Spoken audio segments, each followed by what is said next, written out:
I definitely take showers once a day. I'm kidding. It was disgusting. The bathwater was yellow. Yeah, man. But I mean, you can't throw out the bathwater with the baby. I believe that's how the saying goes, right? But it looks like we are ready. Here we go, setting up for World's Edge once again. I am super excited about this. I mean, we have fantastic teams coming in. A lot of teams, especially that are trying to restructure the way they play. So we're seeing Cloud9 making shifts, and we're seeing Gibraltar being picked up by Cloud9. So they're going with an older kind of composition with the Gibraltar and that Bloodhound, but they're slotting in a Horizon for that one. So it's going to be interesting to see how teams are actually adjusting to the Seer meta now. It feels like, especially with how many more Seers and Valk Horizon compositions that there are, that kind of composition itself is losing a lot of power.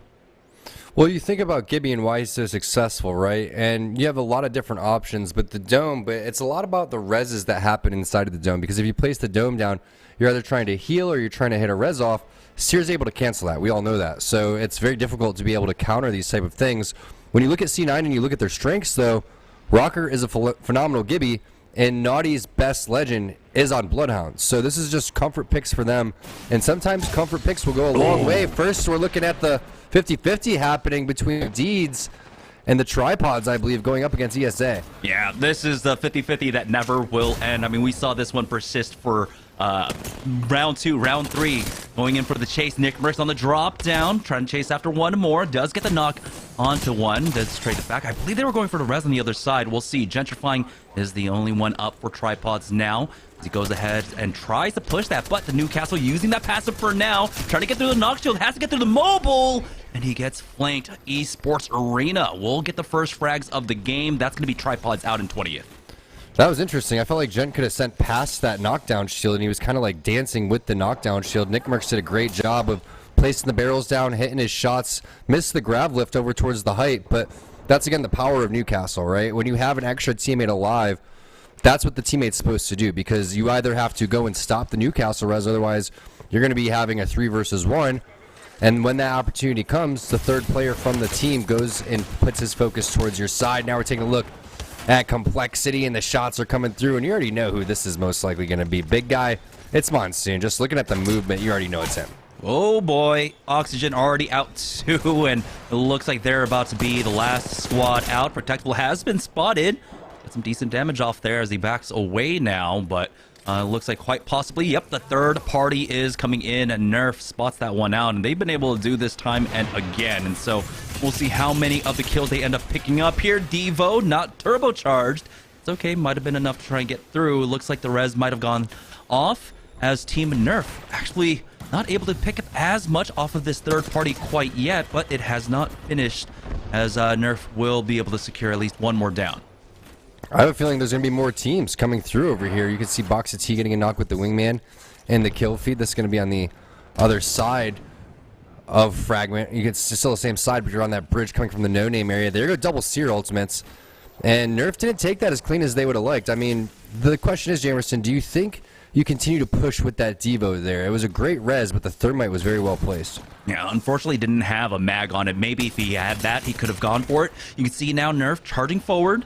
But again, they have to be careful. They have to be worried all the time about Razor coming in for the third party, just playing around on the edge of that exhibit for the time being. And they will have one of their own, Blake Yu, just waiting for that enemy Seer ultimate to go down. And as soon as it does, he drops down his exhibit. He spot out almost everyone inside of Fragment here, as Messiah ends up picking up one more there. Now for Team Razor, looks like they're just going to pick up the remnants. Nerf should have backed out, knowing that this is going to be a full 3v3. They don't want to get caught out by the rotations that could come out this time. Never mind. Nerf still actually hanging around here, so looks like Razor is the one that backs away. Interesting by Razor. I mean, they're worried about another team coming forward, and they're going to play it safe, take a little bit of their kill points, and then they're going to run and go for a rotation. But could have been an opportunity to collapse. They noticed there wasn't any knocks, and that's kind of the rule. If you don't see knocks coming in on both sides, you really don't want a third party that. You just run the risk of getting knocked yourself and then multiple teams flying in there. Now, Intel, really the team to watch. I mean, Mike and Ike and Intel, while we talk about the partner teams, we know that race is going down. Tyson, they need to play a little bit better, but you can see Intel is really stepping it up in terms of their movement, the way that they're playing. They have a very aggressive composition going forward, so they're ready to take team fights. Yeah, Skyward Dive from Vizio just to get out of Lava City and make their way in. But this is a little bit scary, I would say, for Team Vizio right now. They're moving in with just white armors. If TSM actually spot that out. Reps can do that easily with a knuckle cluster, and then they can just full send it if they want to. With so many teams playing edge, zone teams have to be careful in moving in with white armors. Yeah, you'll get punished immediately. Reps on Fuse, that's going to be exciting to watch. Now, he's played a variety of different legends, and I think that this definitely fits his playstyle, but this is, another composition that if you have Seer or Fuse, it really works. And TSM, they know where people are going to be, right? They're not going to try to, take advantage of what Seer is going to bring to the table, because maybe they're thinking long term. Jamerson, a lot of people think that Seer is going to get nerfed. I don't think Fuse is going to get many changes. We've ever seen Valkyrie and Horizon get minor changes. So it makes me wonder if they're thinking and playing the long game. Yeah, Fuse has been slow buffs since his launch overall, getting that extra utility off of his ulti now. But Sentinels, they do spot out one over here at Climatizer. We got that gravity lift being used by the other side, but that bubble allows Sens just to play around it with no worry whatsoever. And bubble has been used as well, as now Sentinels will go ahead and charge forward, get the first knock. That's going to be Rocker down. And now Sentinels, they smelled weakness in Cloud9, and they are taking advantage of it. Xenox has fallen here. Now it's going to come down to, looks like a 2v2, but they haven't finished the thirst on the other side. Defensive bombardment has been used. They're just going to get staggered with it. Nades out. It's going to force Cloud9 forward, and they peek that angle, get one knock, finds one more in just a second. No, Zach Mazer brought down low, and now this might just be a grief from either side. He needs to heal up, and it's Crust with the HP advantage. This is when you have to start worrying about the zone, though, and that's why the damage is coming down. Crust needs to finish this and immediately go. Oh, and it's actually C9 going down to the zone. Could have been both teams almost griefing each other, but just a little bit of HP. They're going to be able to heal throughout all of that. Curious to see where the zone is going to pull. You can see teams setting up over towards this lava siphon area, and that's probably why TSM also hasn't moved. Yeah, it's a very clear lava siphon circle. It's just about which one is it going to be. Is it going to pull down, continue to go maybe down towards the south side, or will it go basically where the crane is on the north side of lava siphon? It looks like TSM are opting for that one right now for Esports Arena. They're fighting over the tunnels, over the glass building now. They charge forward. They do have a Wraith portal on the other side of this one. I'm wondering if it's CLG trying to back away now. You can see one more covering that door, and it is CLG playing off this position. They got to be careful now. You can see a little bit disconnected, but they will go ahead and fall back. CLG now losing out a little bit of space here as Renegades ends up getting into a fight of their own down here almost by tree. Love watching this Renegade squad, but they are definitely not looking too hot right now. There goes the scans. It's going to have to be a Phoenix kit. Instead, it's going to be the Q from Luda, and they're not going to be long for this world. Scurry's going to be on top of them with that flat line. Instead, it's going to be Vaxilon chasing, but most likely he's going to even just run in and give this kill to somebody else, which is a little bit frustrating for 100 Thieves, and there it is. Finding that final kill is going to be big for 100 Thieves in their KP. Yeah, it looked like that Wraith portal that we saw wasn't actually CLGs. That was Renegades trying to scramble out of there.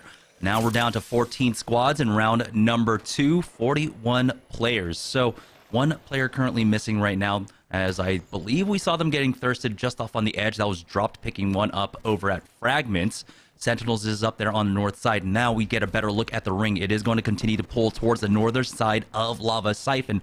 So TSM and Vizio called it early on, expecting the pull to continue to over in this direction. Excited to see what happens with this Sentinel squad, because we know that they've been kind of bullied out of this POI, and this could be an opportunity for them to feel a little bit better about the situation with the zone pulling over there and knowing their style of play, how aggressive they can get. And now Razor with their 50-50 that they backed off of, or that third party, excuse me, they're going to come back here and try to take over Grandma's house, which is a decent spot to go and pick up kills. When you look at the zone, you can see that teams are going to have to rotate over from this area. But getting inside of Lava Siphon, Jamerson, just getting across that bridge is going to be so tough. Yeah, this is a nice position to play when there's more teams in the lobby. With 14 squads, and already a lot of the northern squads already kind of weeded out, you're not going to have as many kill participations from this spot. And so what typically was a very strong power position is just a safe position now. This is a position where they can survive until Ring 3, Ring 4, even quite possibly if the ring does favor them. So this is just going to be very passive. Nothing really should happen for them. We do have Sentinels, though, moving through Geyser right now. And if they continue to push from the eastern side and go right on in, they might try and full send it onto them. Would love to see more fights taking place. I mean, We know how the Pro Night can be fairly slow in terms of everybody really setting up, and rightfully so. Everyone wants to get to that end game. Lava Siphon is one of those POIs that can house so many different teams. So if Sentinels is in the lobby, you know they're going to get aggressive. You know they're going to push. Again, that's what this composition is going to be built for. But it's also fun to see multiple Gibbies coming in. This is the most Gibbies I feel like we've seen in a while. And we only have like 2 or 3. Yeah, I think maybe when you were watching like the FFL stuff, with some of the Japanese teams. There were a lot of Gibraltars then, but it was completely different setting. Mike and Ike going in for the push. Here's Sentinels actually making that push onto this squad. It's going to be Team Razor on the other side. Exhibit is down. Here comes that black hole, and that allows Senox to go for that peak, but they end up losing out on one. Sane picks one up here, and they have not traded back yet. Sentinels falling by the wayside here. Crust is the only one up. It's down to a 2v1, but Boxa T has almost no HP left. Sentinels try to get aggressive. Razor slap them down. Here comes Mike and Ike with the third party, and the shots from MJ. He's just so clean in everything that he does. Has the alternator, so I wouldn't be surprised to see him go for an armor swap. Maybe even switch that alternator out for another weapon. Not enough time, though. He's going to back off, avoid the black hole. And that was a shocking fight to watch them lose as SSG comes in for the fourth party. A Sky Nade almost lands. Borton getting involved on a Team Intel. Grandma's house is getting lit. This is Grandma's at Christmas at this point. Everyone's getting a gift as Frex gets challenged on the outside. Needs a quick armor swap there, and he's still down to 25 HP. No, he goes down. Mar picks that one up, bringing this down to a 2v2 in just a moment. Nice turnaround there, as they do end up picking up Mar, and that's Mike and Ike out. 11 squads now here in round number 3. Razor still up as a duo. Have a chance to actually challenge before the rest gets off. Wow, sneaky little Team Razor over here. I mean, what a play from them to move forward. Blakey's trying to fight an opening. They know that they need to push. There goes the ultimate from Sang. He's getting in there immediately. Nades falling through. They're going to have to check that other door, and they do perfectly, but now it's going to be a 3v2 over here. Actually, it's a continued 2v2. Drop gets knocked, and now the armor swaps have to come in from Team Razor.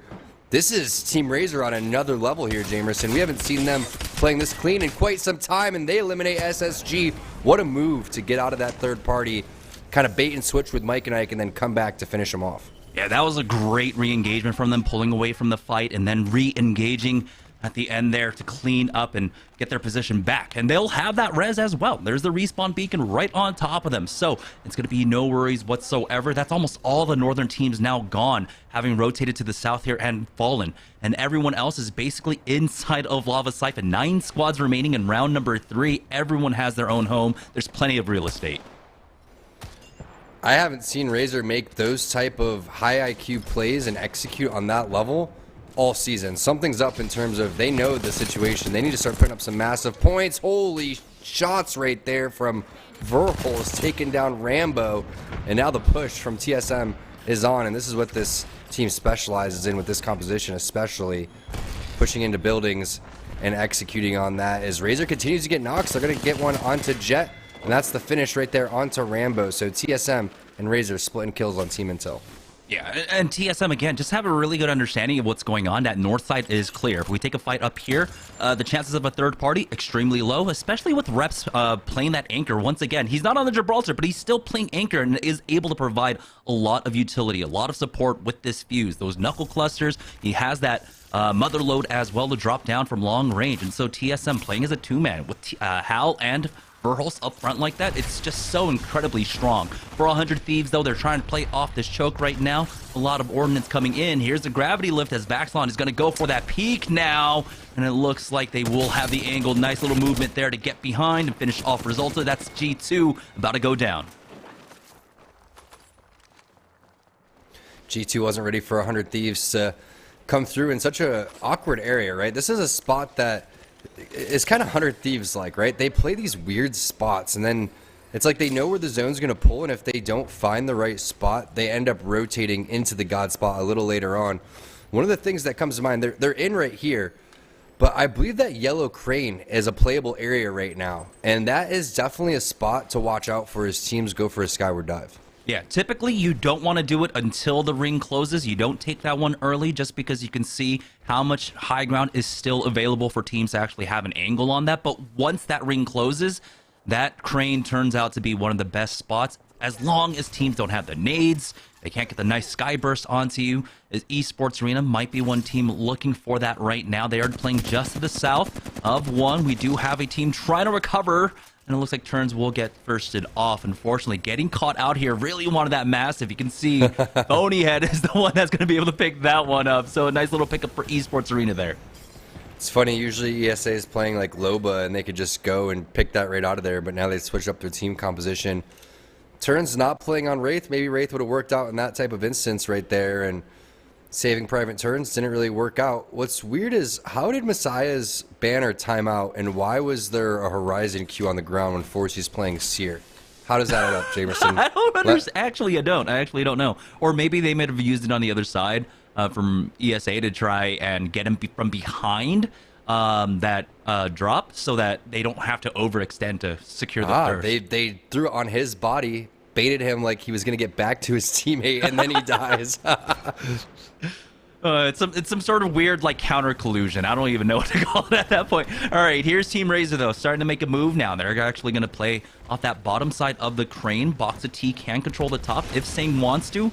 He can ultimately go up top with the wall, but for now, he's going to go ahead and fortify the bottom position. But you can see now the ring will be closing fairly shortly, and that's what the teams are playing for now. We can see some skyward dives. We'll see if Tyson can make it, and they are beelining it forward now, and you can see how strong this position becomes. We do have, of course, a lot of ordnance coming down on top of them. Z Davis getting pinged out. TSM are just laying waste to Tyson right now. It's going to be Sane with that air burst nade to knock out Joey Blackout. Luckily for them, they were able to get that castle wall and that Moby shield down just in time, but they are getting challenged for it now as 100 Thieves will take out one. Dimmy ends up falling throughout all of this. Z Davis picks up one onto Razor. This is such a cool, insanely crowded fight. This is such an awkward one. Yeah, it's really interesting. Great timing of the stopping of the res there from Blakeu. Razor playing on all cylinders right now. CLG is going to get eliminated. Verhol's taking over that kill lead. You could see in that kill feed. A little bit of a delay there from Tyson, Jamerson. I don't know what you think, but I felt like the interception pylon was about half a second late. The castle wall was shortly staggered after that, plus the actual new castle wall. Just didn't seem like the timing was there for Team Tyson, and now Razor's going to try to continue to push, but C. Davis is doing a great job as the lone player on the team right now, trying to stay alive up there. Oh boy. They were able to cancel that res one more time and now go for that challenge once more. Boxa T is up there and Tyson will go down. And I will agree, when you're left in that scrambling position, a little misstep, if you're just maybe, a few pixels off, you can't throw down that interception pylon. One of your players is kind of in the way, and you guys need to coordinate that. You guys need to be able to talk about that, communicate real fast, and tell them, get the hell out of the way. I need to put this down or we're dead. And that's exactly what happened there. Yeah, the good words of word usage right there, Jamerson, because there are going to be some choice words for the teammate. Get the hell out of the way is a nice way to put it. We'll say that. But I love the way that they had the thought process from Tyson. We were talking about that yellow crane, but you brought up a great point. If you get there a little bit too early, you're going to get punished, and that's exactly what they did. And you could see why teams like 100 Thieves or TSM elected not to go there. And someone like me who's like, yeah, the yellow crane seems like a good idea. Horrible idea. Don't go there. It's all about timing, and we know that. Every team now popping their ultimate Excel. Speaking of every team, we are now down to 4 in our first match of the evening. TSM, Razor, we got 100 Thieves along with Esports Arena, but TSM might make short work of them, making for the push right now. Hal with that huge black hole, all 3 members caught in, but Verholz has been cracked. Gravity lift has been used as Fury challenges in the sky. TSM lose out on 1, and they have not traded quite yet. Reps has fallen, but from the grave, he does pick up 1. TSM ends up going down to Esports Arena. Now, do we see the third party coming out from 100 Thieves? It looks like the gold bag res is going to be there to get Fury back on up. But the ring is closing in. They haven't stabilized quite yet. They will survive for now to live another day. Final 3 teams, Esports Arena, 100 Thieves, and Team Razor. Great wall there from Phonyhead, and that's one of the powers of Newcastle. We know Horizon's very popular pick overall. Almost every single team is rocking Horizon, but Newcastle counters that a little bit with the wall, with the movement as well. Hal probably wants that play back if he could go for it, but overall, you got to be impressed with ESA stopping that TSM push. Boy, Esports Arena just trying to dance around these nades right now, wishing they had a Watson at this point. but it looks like they will be safe. Oh, a little bit of a duct as successful. Sane gets a knock onto Fury. And they're going to have to try and pop that gold bag res once again. That is getting gold knockdown res. That is getting so much value for Phonyhead right now. Yeah, it's huge value. Obviously, you get the healing that comes from that, but the Newcastle passive, you can't really shoot through that gold. It's going to take almost all of your ammo, and ammo is very short right now. You can see only 6 shots in this wingman.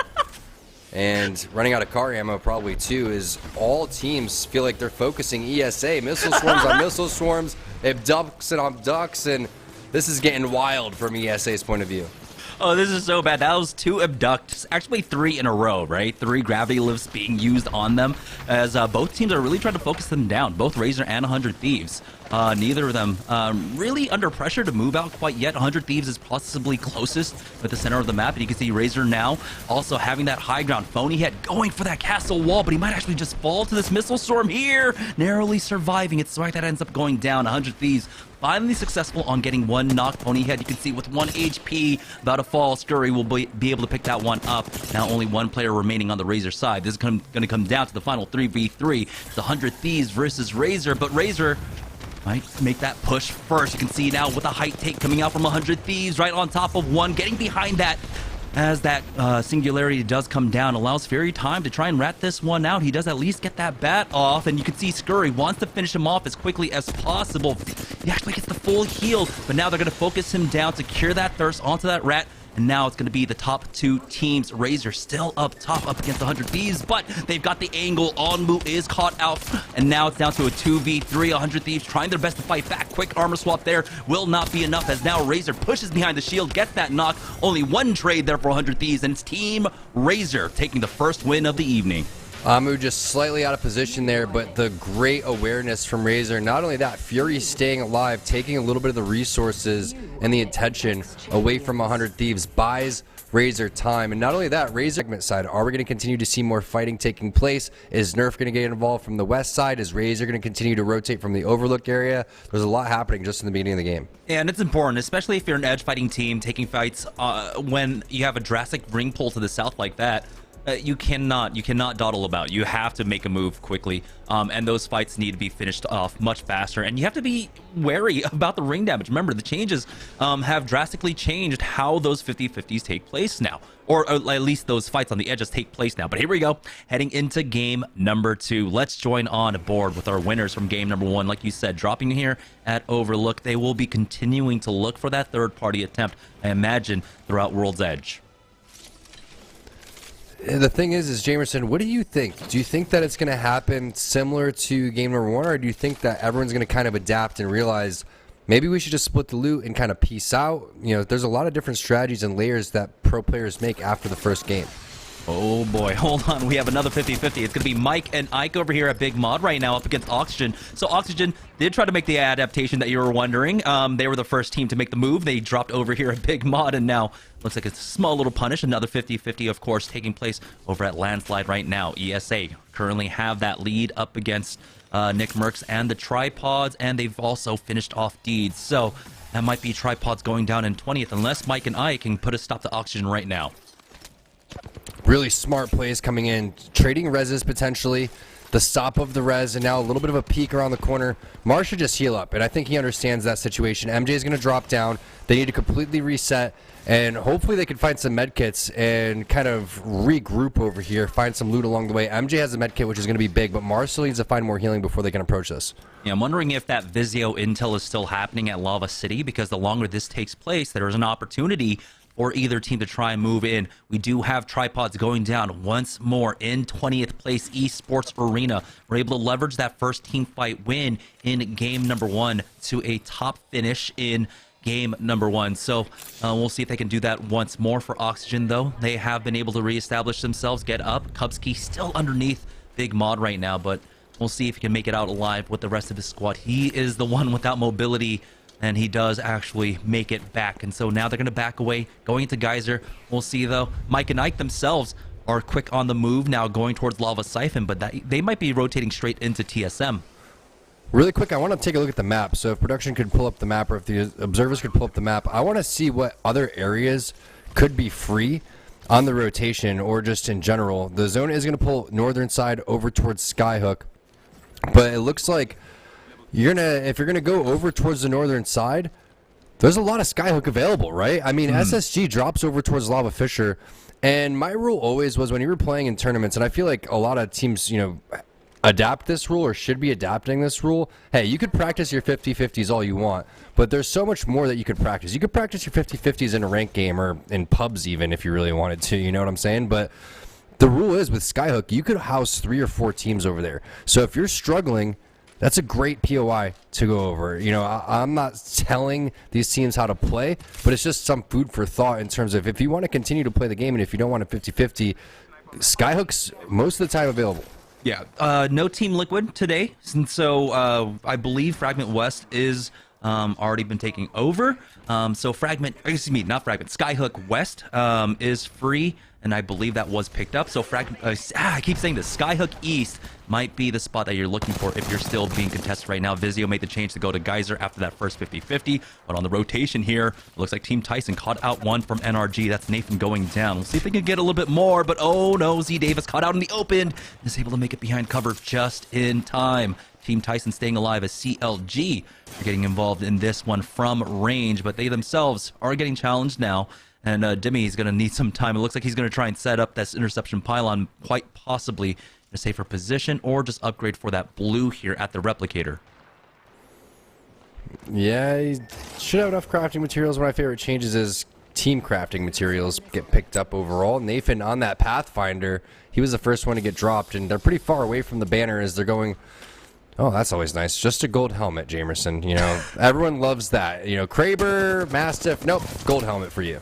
Ooh, they end up fighting Z Davis, though. So now this comes down to a 2v2 versus Tyson. NRG can take this, and they have about a minute left to try and maybe swing back. Oh, never mind. 30 seconds left to recover Nathan here. So time is running out. Maybe Gilderson's goes for it at this point. It looks like he will try and trek out for that. We'll see if CLG have anyone up top, but for right now, it looks like it's mostly clear. They're a little bit focused on someone else currently, leaving the window open to get NRG back into this one up as a full 3-man. Yeah, they are able to get that big knock right there and flush onto Z Davis. Gilderson taking a lot of damage. He does get around the wall, has the battery in his back pocket. Is also doing a little dance just in case, but there's a team on the case, and it's going to be CLG. There goes the first knock, and there goes the flush. Good flank there from Nano and from Mamba, but now multiple teams are flying either past or in towards the area. Renegades is going for the blue trailer, but if they want to continue to push forward, they can. We know this is definitely going on over towards Skyhook. Problem is you don't want to run into anybody over towards this cave and over towards the vault. So paying attention to all the surroundings, that's exactly what Madness is doing. I love this play from him, and they continue to advance forward. Yeah, I like pushing for the tunnel instead of trying to go through Countdown, just because it's easier to clear out as a seer.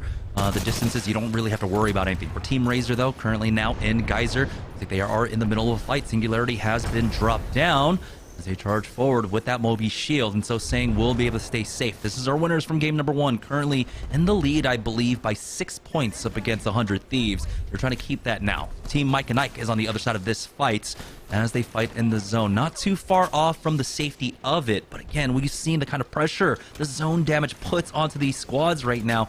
Mike and Ike still trying to play off the choke. We'll see what Mike and Ike has in store. I mean, you're looking at a skyward dive situation probably for both of these teams. No one really wants to mess around, and it's a little bit tough for Mike and Ike because of the armor situation. You already saw how they got 50-50'd over towards Big Mod area. That was OXG taking a majority of their loot. And we've seen MJ in this situation before.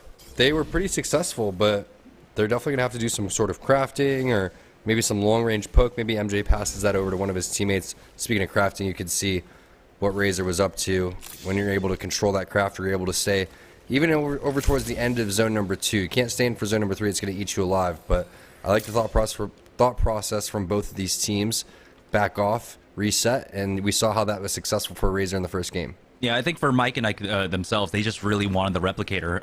Getting challenged for big mod, using up most of their meds already just in that 50-50 for it to fizzle out. They needed to stabilize in terms of loot. And now their armor situation, still not the greatest, just 2 blues along with the whites, but at least they have meds. And so that kind of keeps them in the fight and in the running here. The ring will go ahead and continue to pull up to the northwest side as this game is drastically slower than game number 1. I mean, that's the same thing that we saw last week. Game number 1 was super fast, and then things kind of settled as we join on board with Team Nerf. They're going to get us a nice little look here at the next zone to make sure if it's confirmed going over towards Skyhook, or if we get some shenanigans and maybe this one pulls over towards the countdown side. Renegades, though, finding a knock onto Mamba. They're slowly picking up kills left and right. It would be a very interesting pull. I mean, the way that everyone's posturing, most likely going to be over towards Skyhook. I think shenanigans would be a great way to put that one, but Renegades is so strong in their loot situation. It's only going to get stronger with this Loba on their team. And can we talk about the heirloom? It is so disgusting. If you're a Loba player, definitely got to pick that one up. Diamonds. Look at that fan. Oh, I love it. I love what they've been doing, especially with Loba slowly kind of falling out of favor, but picking up a little bit more now as teams have kind of settled a little bit more on their compositions. Now we do have a 3-team fight. It looks like Oxygen, Intel, TSM down there by landslide. Getting a better look at the ring. It is going to be a 100% Skyhook zone ending. More than likely continuing to pull up to the northwest, playing off of Market would be the best thing here. Are you kidding does get me? one knock onto Reeds on the final bullet there, and you can see Imperial Hell charging right on in. Singularity has been tossed down as they are looking for the angles, backing away from this one. You can see now TSM securing that thirst onto Reeds, but they have to be worried. Know that multiple squads were in the area, and it's Team Intel coming in for that third party, but again, they don't have the advantage in this fight. It's a clean 3v3 here. The person that's over towards the train car area is completely split from the team, though, so this could be an opportunity to focus that particular player.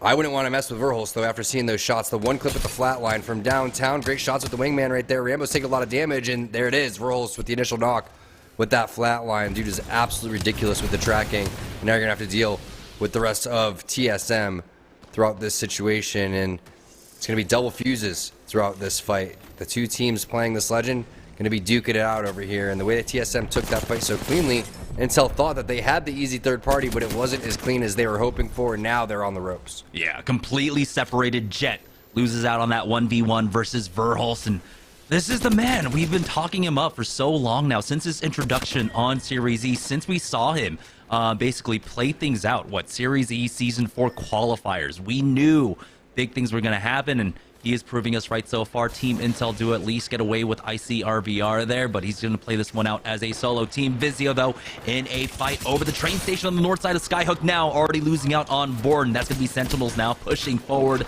with the man advantage. One more knock going over their way, and Sentinels now have control over this train station. Really clean engagement there from Sentinels. Kind of what they were looking for in terms of getting back on to their team fighting ways after they lost that initial fight over towards Grandma's house. But 100 Thieves trying to poke in for the third party. They recognize, all right, no knocks. Nobody's as weak as we were hoping for. We're going to fall back, get back on over towards our building because chaos will ensue. Third, fourth, fifth parties are going to show because it is completely packed over here towards the Skyhook side. Yeah, typically you would see our Watson teams playing on top here, and actually no one was able to make it. I think there was just too much of a clutter going down on that south side. You saw NRG actually slowing things down on the south because of the way that they were staggering going down. A lot of teams hovered there, so a lot of the southern rotations getting slowed. So Skyhook's angles are a little bit awkward right now, and teams aren't typically there where they should be, especially for a squad like maybe CLG. TSM, though, finding another fight on the edge right now. Reps takes a lot of damage there and has to back away. All of TSM has been cracked, but Verholst holds the line now as Reps tries to heal up and challenges just long enough. Gets the knock onto Sang, and Verholst does it once again. The dude's just not missing. It's so impressive to watch his tracking. And people could say controller crunch or whatever, but when you looked at those flatline shots from mid-range, that's not really auto-aim range. And you can see the shots coming in from Hal as well, the tracking from TSM is completely on point. I know that the flatline has fallen a little out of favor for other weapons with the minor buffs and nerfs to certain weapons, especially with the scout being on ground loop. But when you have two players shooting like that, why not use this weapon? I mean, just absolute decimation from TSM. Multiple teams still in the area, though, as Oxygen now playing out from the zone. Try to come in for the third party. TSM still need a little bit of moment to just try and reset fully, but TSM should be ready for this now. And with how much damage they took in the ring, Reeds might actually fall here. He goes down. Verholz once again opens up with the initial frag on Oxygen. Thought they might have had a fight here. But no, TSM, clean sweep. They have, what, 9 kills to their name now. TSM are on a roll here in game number 2. Cloud9, though, finishing off their fight. Looks like with Excedrin just actually getting that thirst onto Kimchi Lee before they start now rotating in for the zone. Yeah, Verholz started things. He got them warmed up, and now the rest of the team is on absolute fire. TSM looking like the scariest team in the entire lobby right now in game 2. And if they continue this momentum, we're looking at a TSM win. I guarantee the chat is going absolutely crazy for TSM fans. League, like you said, trying to get that banner. And we'll see if they're going to be able to recover the captain of Excedrin. And they do get the banner at least. So we'll see if they can now push forward, maybe do a little bit of a skyward dive. Perfect execution coming in as the zone is coming. They should be able to get past this mountain, even with the minor changes. And they will be able to. Great job from Excedrin. Yeah, they have the mobile respawn beacon to utilize as well, so they don't need to go for the respawn beacons inside of Skyhook. And with how many buildings there are, they might be able to find a safe one. But again, nothing's safe right now, especially in this lobby, especially with how TSM are prowling around the edges. Now, they have worked away from the edge and playing a little bit more center here in zone number 3, zone number 4, but they've got their kill points. It's all about getting the placements at this point for themselves. This is going to be easily a 27-point game if they end up getting the plus 12 at the end here. I feel like TSM isn't really focused on, placement. Yeah, they want to get that placement, but the way that they're playing right now, why not take every single fight? Plus, Jamerson, that's what their composition's about, right? They're not even rocking the Seer, but they could push in buildings, they could do a handful of different things. And nice shots there from Designful. This is the G2 squad that we haven't really had an opportunity to see much today, and it's nice to see them picking up some momentum over here. Chaotic has been one of the rising stars inside of Apex, and rightfully so. Absolutely ridiculous with the R301 in his Horizon is insane. Yeah, I mean, I kind of want to go back, to like some older, I don't know, calls, and players, right? The positions that they play or whatever, slayers.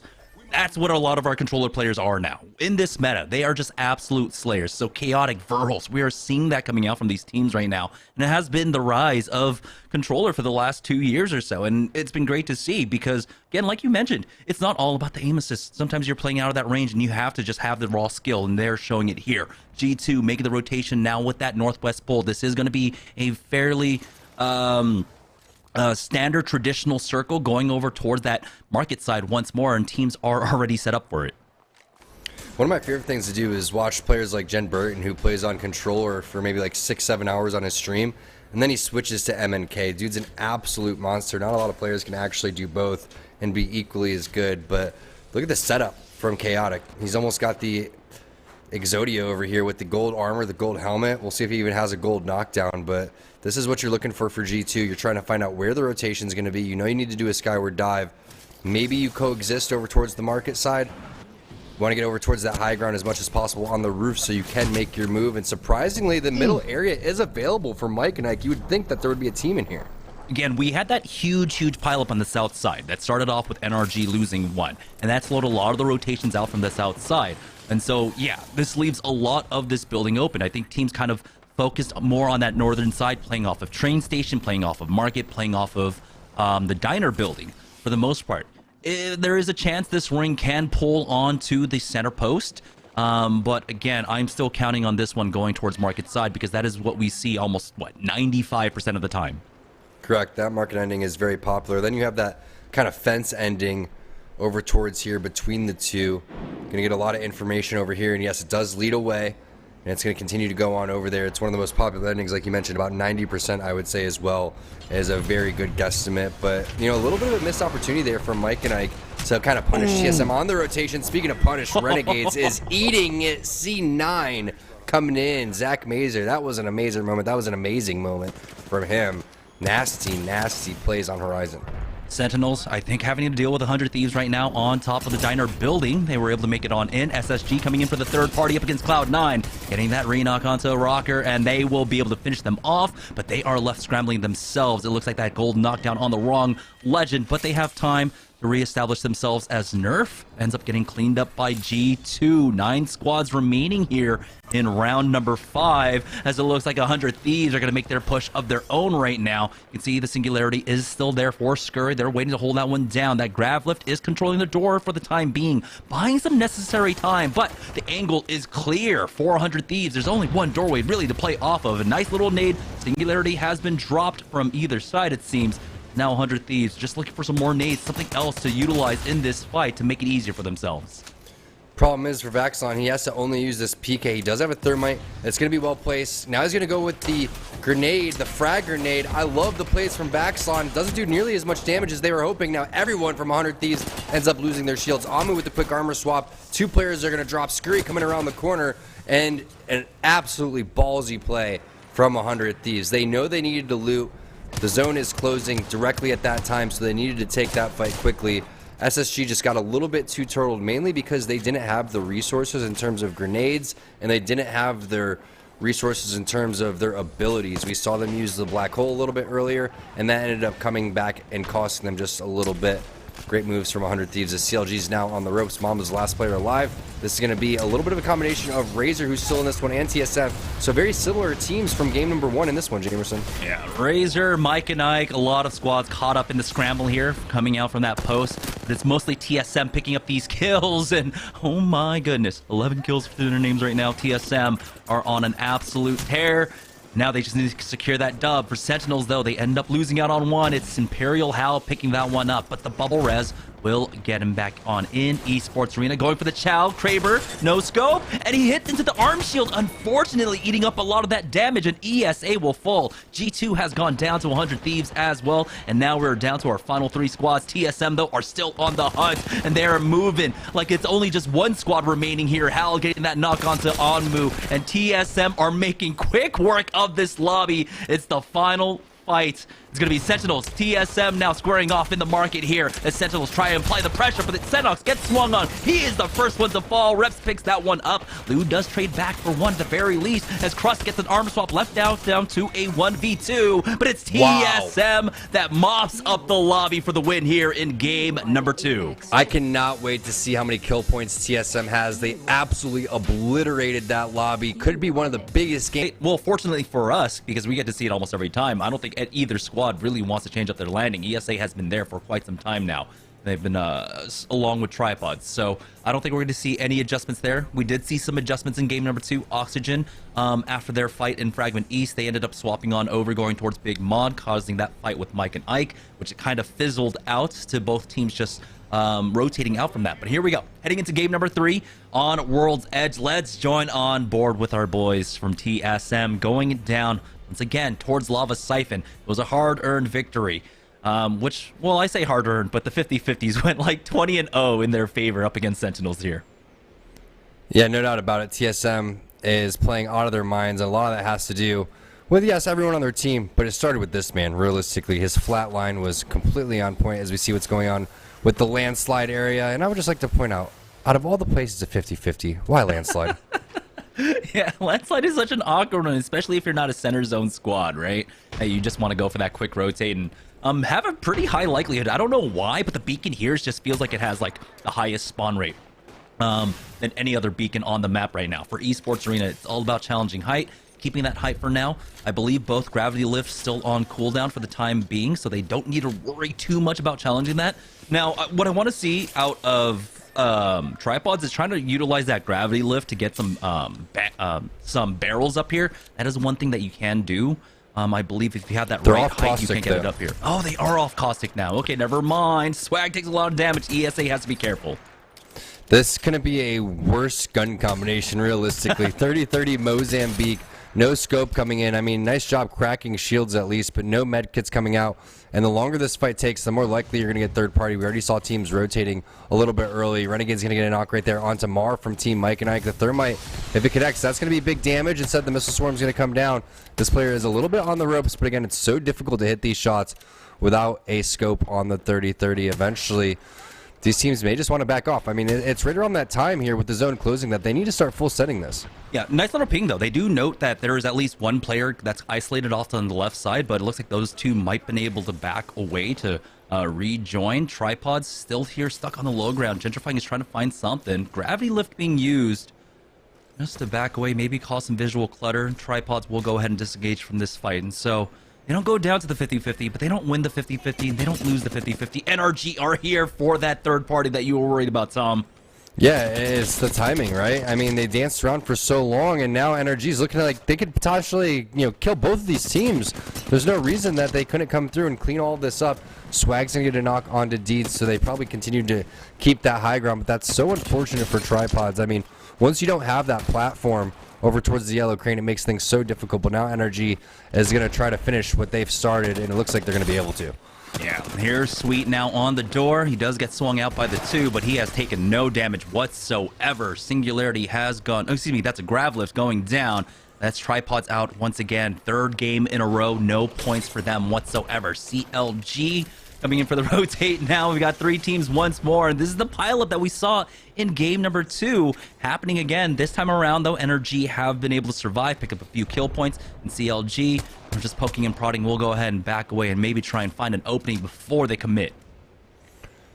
Mike and Ike is on the ropes as TSM fighting another knock. They already lost out on Mar early, and there it is. MJ, the last one to fall.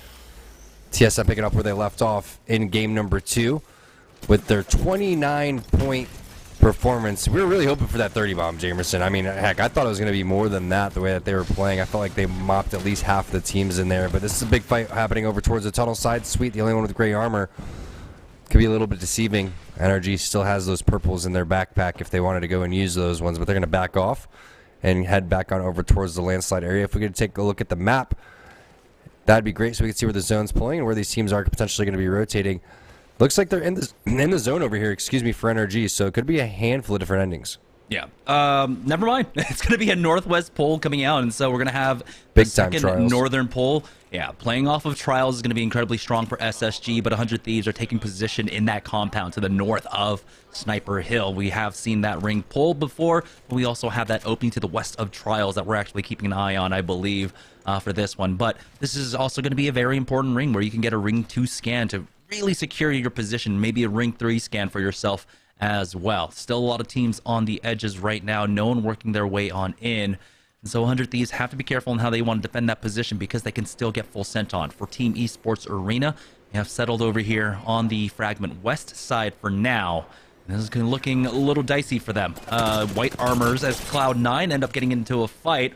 Wonder if there's Sentinels on the other side of this one. And again, never mind, we have a Seer down here. This Cloud9 trying their best to play around this. It's Razor backing away, but Sang gets taken out by that G7 scout and instantly thirsted. Yeah, a little bit out of position there for Sang, and the teammates weren't laying down the cover fire because they needed to heal. And you saw Naughty with the initial entry frag, and then Rocker is there to finish what he started. They're going to pick up that loot, and maybe if they're lucky, since it's C9 is not one to really camp banners, you feel like Razor may have an opportunity to loop back around, but this is going to be a very interesting circle, Jamerson. I mean, Tyson's in a great spot. Now, they're going to have to deal with this team on the opposite side, and if they're not able to do so, they're not going to really have much kill potential. So, if you're Tyson, you want to try to own this real estate. Looks like they've already found a kill.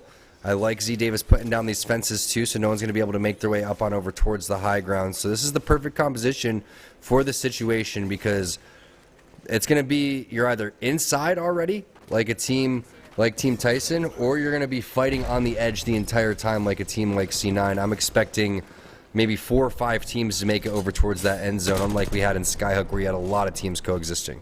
And it's the remnants of Razor being picked off here. But Nerf have to be careful because we know that Cloud9 were on their tails the entire time. And I don't know if Nerf were able to spot that out. You can see Cloud9 right on top of them. And Nerf have basically committed onto this fight right now as that Beast the Hunt is going to get popped by Naughty. Nice scan onto almost all the members of Nerf here. But the Seer exhibit will slow things down just a bit. And timing here will basically eat away at the timing of the rest of this Beast the Hunt. So Cloud9 really not being able to pick up much off of that.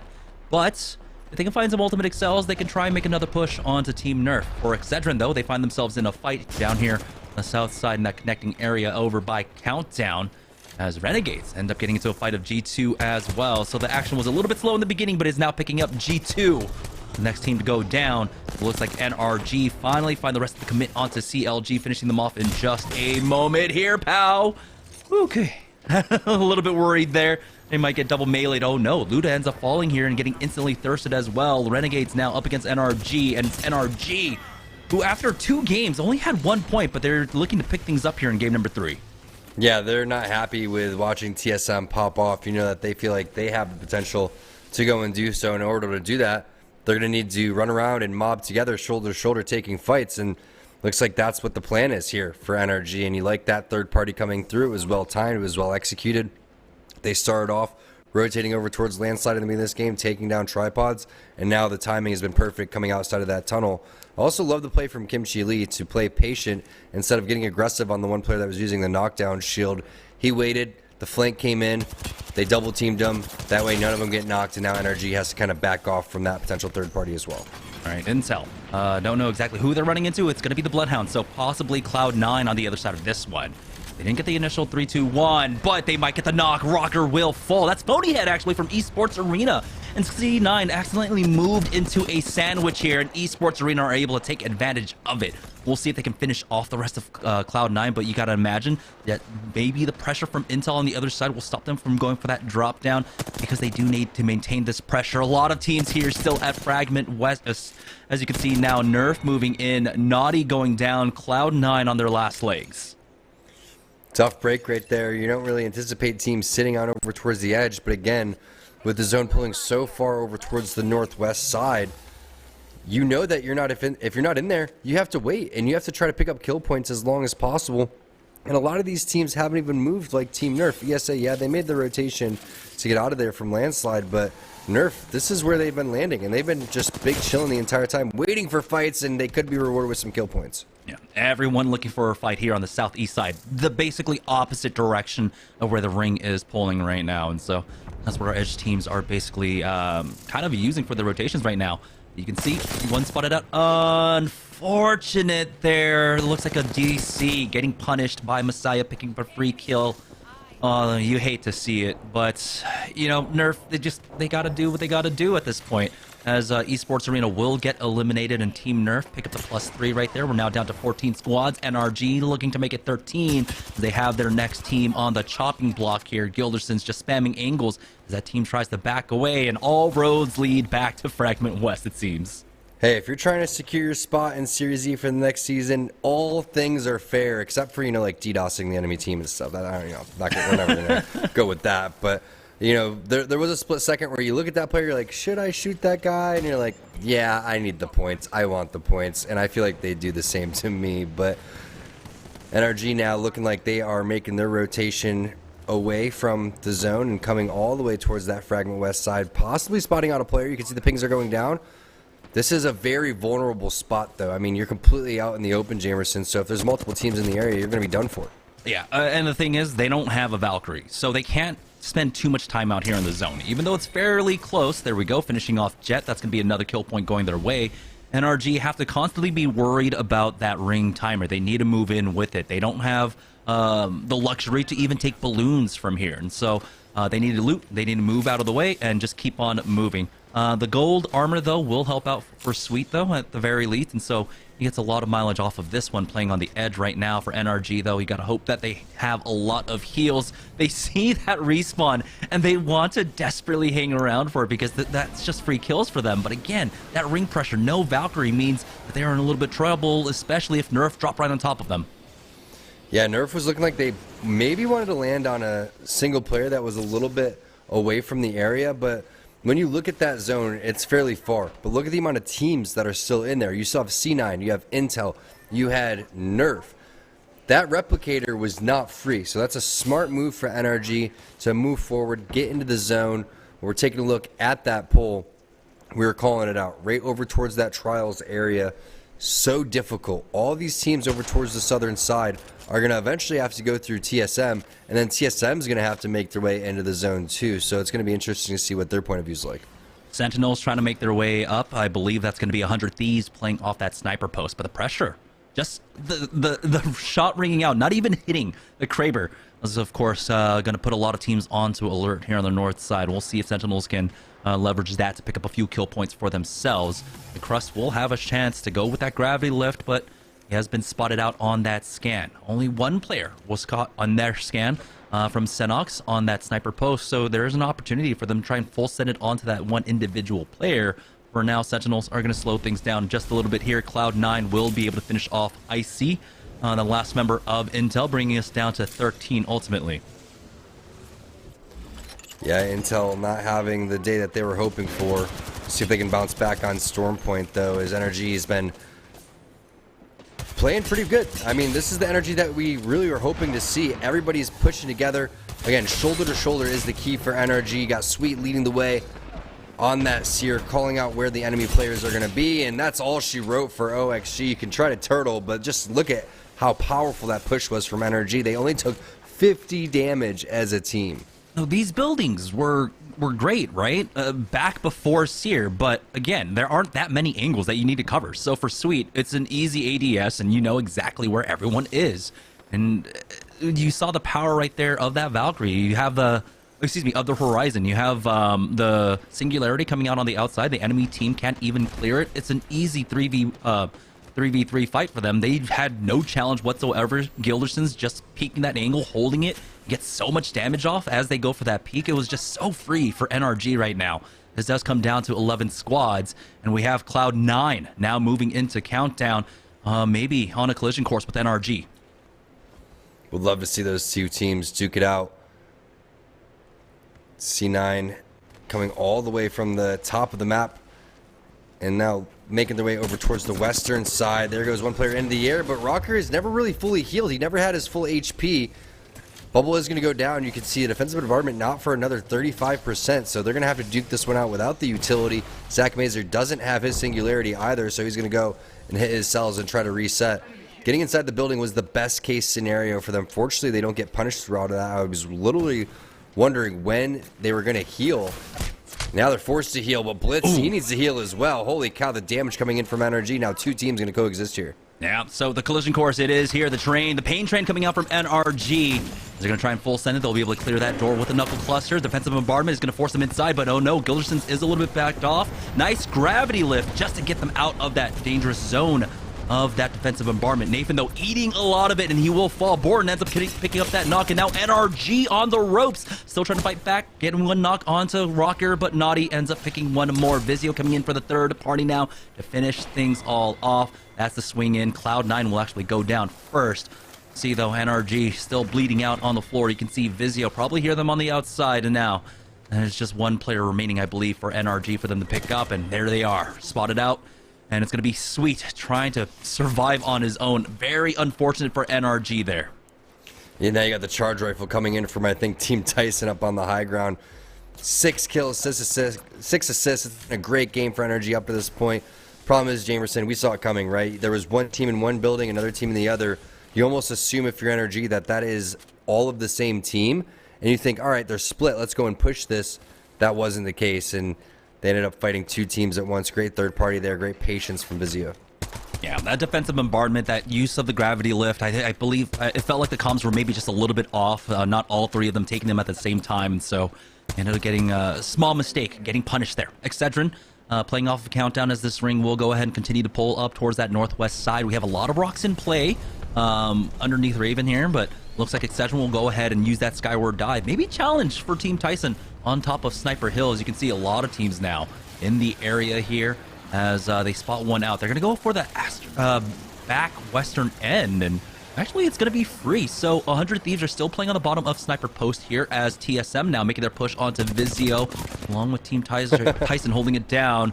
Nice free kill there for Excedrin, but now they need to try and stabilize his position, really figure out what's going on because they almost blind flew in here. Cruisin taking a lot of damage. Gravity Lift being used as the push comes out. Kodagami and Cruisin need time, but it looks like they're just too exposed out here on the outside. Sentinels now making the push on in. Kodagami is trying to hit that res onto Cruisin. He found a small angle to work with, but Kimchi Lee is getting head up for every angle. That Singularity just buying enough time for them. And unfortunate, the missile swarm comes in from Frex to get that knock onto Kimchi Lee, but he might have a small moment, quite possibly, of getting rest.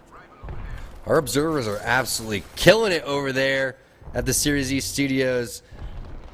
I'm not sure how they're keeping track with all of this action that was taking place. That was insane. The chaos over towards the trials area, but unfortunate for Kim Chi Lee. Saw the great tap strafe coming forward. He got back over towards the pill.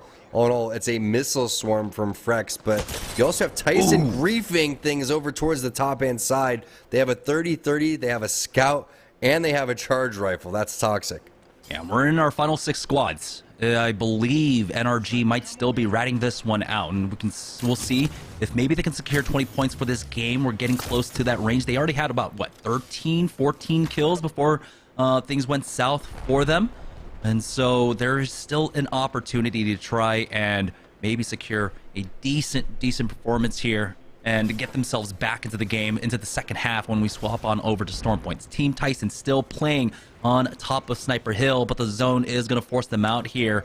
Final ring on closing, and Team Tyson might go for that skyward dive, just checking their back just to be sure, trying to delay things. And they've had the lay of the land. They've been playing up here, so they should have a decent understanding of where they want to try and go. Uh-oh. What are they doing? They just lost so much HP. Lost half of their actual health meds right there just to go and check their back. But not only that, pull the trigger. They're going to go over towards the very backhand side. I mean, this is an okay spot when you go and lay down your walls. But just minor things like that, Jamerson, aren't very Tyson-like. They're a very clean team, and there's a reason why they're partnered. You just don't expect to see that at this level. Oh, it's Sang actually ratting this one out right now.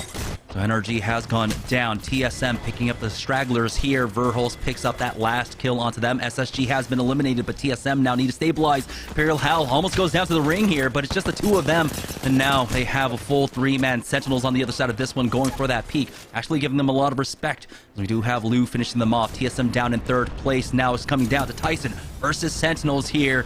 You can see the defensive bombardment being utilized. Senox taking to the skies with that gravity lift, dishing out a lot of damage, cracking one. Z Davis on the left, though, as Crush challenges on the right. Almost gets that one clip onto Crows. Goes for that re-peek and doesn't get the knock. Unfortunately, Crow surviving with 1 HP. Still getting challenged, though, and Crust is going to hold the line. Senox helps him out. Z Davis will fall, and Crust survives with 10 HP. Crows is the only one alive. That's going to be Team Sentinels getting the win here in game number 3. Great job there from Sentinels, really picking up the momentum. They needed it too. Just a little bit questionable on Tyson, though. I mean, they have to be kind of kicking. Of course, in a 50-50 once again, and it's going to be Cloud9 this time.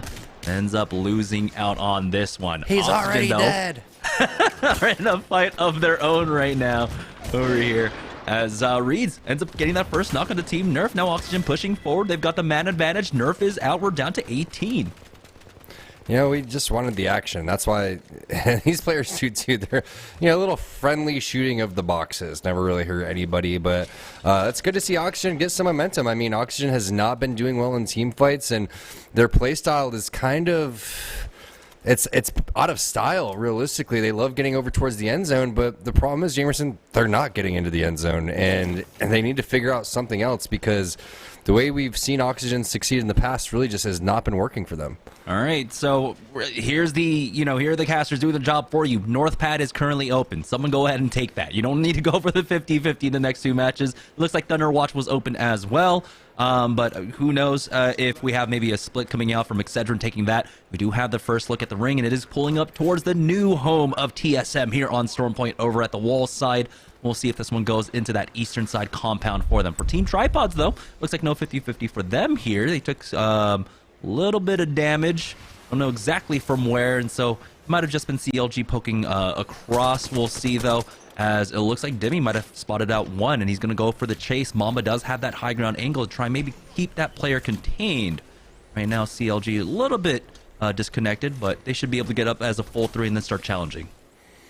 Don't say that word, disconnect, Jamerson. That's a cruel word. We've already seen some going down in the previous game. Hopefully, it's a clean match. It's a clean fight coming in for CLG, and CLG's mixed it up. Remember, we saw a lot of Bangalore in the past. I'm not quite sure if you mentioned that quite yet, Jamerson, but this has been a different composition for them that I'm looking forward to see if it works, because they've had success with some pretty weird stuff, you know, Bangalore, Bloodhound, etc., like it was Season 0 or Season 1. Now they're a little bit more in tune with the meta over here, and it could end up paying for them. Yeah, they started changing things up last week, and so this is still a change going over towards the meta comp right now. A nice little scan, but the nade's going to force them out of cover. Mamba backing away, does not actually take any damage whatsoever. You get some nice information at the very least there, also knowing what kind of armor's on the other side. Ooh, a nice little thermite there, finally connecting onto Mamba. Somehow it doesn't connect with Nano there, but it looks like CLG, again, they have been contested here at Cenote. They have been taking these fights. It's been fun to watch them try and fight for this one, but they do need that little bit of oomph. They need that early team fight positioning and power, and this is what the composition does afford them here in this 50-50. Yeah, love watching CLG play on Stormpoint. It seems to be their map, and Nano's going to go and take on over towards the high ground. Only a couple cells left, though, and it looks like they are going to push on over towards the height. No batteries, though. You can see in our UI on the bottom right-hand side, but the great angles coming in from Demi, and now they have the off angles that they need. This is going to be 2 players down. Gent and Nickmerks going down. 1 player from Tripods remaining. It's going to be Deeds, but the zone is going to do the work along with Demi. Nice job from CLG. Yeah, CLG. This team fight win is big for them because, well, they'll also be able to replicate and just play off of that. So they shouldn't be too far behind when it comes to the loot, but yeah, they're going to have to basically put all of their money into medkits at this point. This ring is pulling hard north over towards that wall side, and so unless they find themselves a tripod, or excuse me, a trident. They already found the tripods. They took them out. If they can find themselves a trident, it'll be a much easier rotation for them. But yeah, they're going to need a lot of crafting material.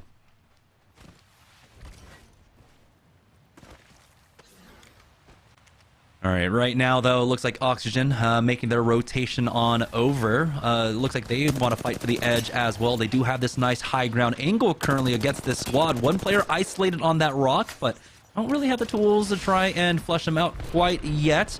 They're getting challenged now, but again, it's just about maintaining this position over height, try to find an opening. It looks like another team is getting involved from the other side, and it's going to be 100 Thieves actually getting that first knock onto Luda. Oxygen pushing down off that knock, though, knowing that they do have some extra power in this fight, but looks like the rest of that team might have been able to back away into basically the compound there. And now Oxygen have to worry about their back, and so playing this one extremely safe, but quite possibly a res got off there. And so Oxygen might be on the chase now, spotting one out, hitting for just the armor there. Unfortunately, Kupski not able to get much more, but they know that they cannot push because of the possible third-party attempt. So Renegades are able to recover, back off, and hold down this position inside of Cascade. And they will be able to stabilize 100 Thieves. Unfortunately, were not able to secure that thirst for themselves, but it does mean Renegades stay alive, and they need a good game at this point. The first 3 not really going their way. Actually running into a lot of our squads like, I believe NRG was the squad that ended up taking them out in game number 3. Yeah, they're sitting in 14th place with 9 points. But you look at, you know, how far off they are. Nerf's in 8th place with 17 points. A lot of these points have been taken up by teams like TSM, Sentinels, Razor, and 100 Thieves. I mean, 57 points from TSM. That is a lot of points after 3 games. Hitting that 50 threshold before, you know, we go into Stormpoint is absolutely ridiculous. TSM is playing out of their minds today. Yeah, they were 7 points off from match point after 2 games, by the way. We just have to kind of throw that out there. Taking a better look at this next ring, it is, of course, pulling into the wall. So playing off that compound is going to be strong for TSM because they had that priority. They were able to take that high ground position to the east edge of that nice wall there. and so they'll be able to play off of that. They really don't have to worry about out of bounds play. I think, you know, a lot of teams kind of gave up on that one, so don't really have to worry about that. It's all about keeping the fight ahead of you for TSM. They're already the leaders of the lobby right now. We weren't able to check in with the Mobile One leaderboard, but we will give you guys a heads up. 57 points, like you said. Sentinels behind them by 39, Razor at 33, and 100 Thieves tied for third as well with 33 points right now. So it's a fairly comfortable lead for TSM right now. They just need to maintain consistency. 10 points per game basically will get them the win at the end of the day. Took me a while, but I just realized what Newcastle's name is. He's got a little shooting arm thing going out. He's got like a little sword or a gun. That name is awesome. But Complexity is one of those teams that we haven't really seen them hit their full potential quite yet, right? They're in 18th place sitting at 6 points. We saw Tripods getting taken down. OXG not really having their best day either, but I'm glad to see OXG switching things up and getting off of Watson. I think that's what they need to do. They need to play really aggressive. Either that or they need to stick with that Watson Newcastle and get into the end of the zone. Now, Complexity, they're setting up, they're big chilling. You have that wall for extra usage if you see anybody coming up the stairs, so you're going to be able to get those easy angles. And Complexity is a team that once they get rolling, you can't really stop them. So I'd love to see them get some momentum. Yeah, I think it's supposed to be a bow. By the way, going back to that first point, I think it's supposed to be a bow and arrow, but the bow is backwards there. So we might have to talk about that real quickly on how bows work, guys. But for Complexity, they have a really safe spot. The Newcastle set up inside of the wall right now. No one should really try and challenge them because we saw TSM. If anyone was going to challenge and try and take that fight, it would have been TSM, but they're playing off of that high ground angle. And they're just looking to gatekeep the teams coming in from the south edge. And we know that still a lot of teams are running around on the edge. Vizio currently in that spot that we saw Oxygen, I believe, playing off of just a little bit before over by Cascade Falls. And so, yeah, a lot of teams just kind of hovering around, maybe hoping for a Ring 3 scan before they go on in. For Team Vizio, that'll be a safe one. They do have that crypto, but unfortunately for them, it doesn't look like any beacons around. Yeah, Vizio has been a team that has been rocking this crypto, but we haven't really seen crypto coming to full use, right? And when you're rocking the Watson, this is one of those unorthodox compositions that continue to get you scans and get you in the end, plus you get the rotations from Valkyrie. So I want to see what Sung's going to be able to do, because we all know how powerful crypto can be, but not a lot of people use crypto to high usage, and it's because of the skill gap that it takes. You have to get comfortable. It takes a lot of practice. Not only that, something that I know is true for these players is you don't really want to play crypto in ranked, Jamerson. You know what I'm saying? There's so many other legends that are a little bit more fun. Yeah, and in the past, it was typically paired with a Wraith, right? You're going for that crypto bomb, EMP portal right on top of them with the fight. They're not running that. This is just purely for information and a little control around your area. For NRG, though, they are looking for the fight here on the western side of Cascades right now, and they're able to use that grav lift. Well, sweet, not quite. Actually missing the lift at that point, but they don't need it. It's just a lone rat. It's G2 Designful going down. We're now down to 16 squads. It took a little while to get there in round number 3, but we are there at this point. NRG had a huge game number 3. They just weren't able to finish it off as strong, especially with the momentum that they had. And oh no, that's Sung going down in the open for Renegades. Yeah, Pao wants to get aggressive on that, but he realizes, okay, I need to heal. I don't want to slide and get away from my team. There could be players coming in from behind us.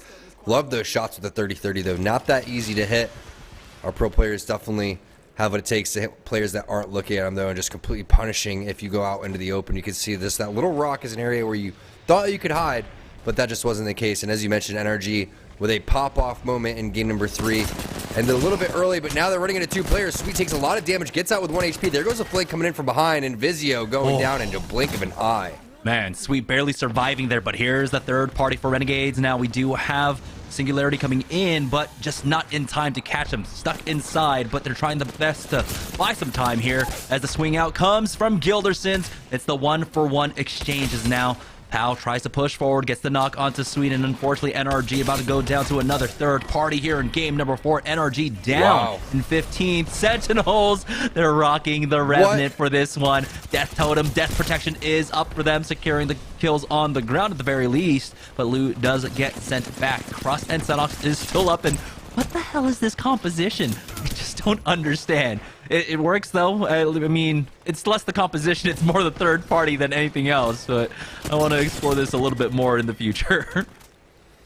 What do you mean? It was all Revenant right there as the ghosty res is coming through. And also, if you get that death totem down, make sure that... Oh, the shot's coming in from Nano, though. They're going to get the knock.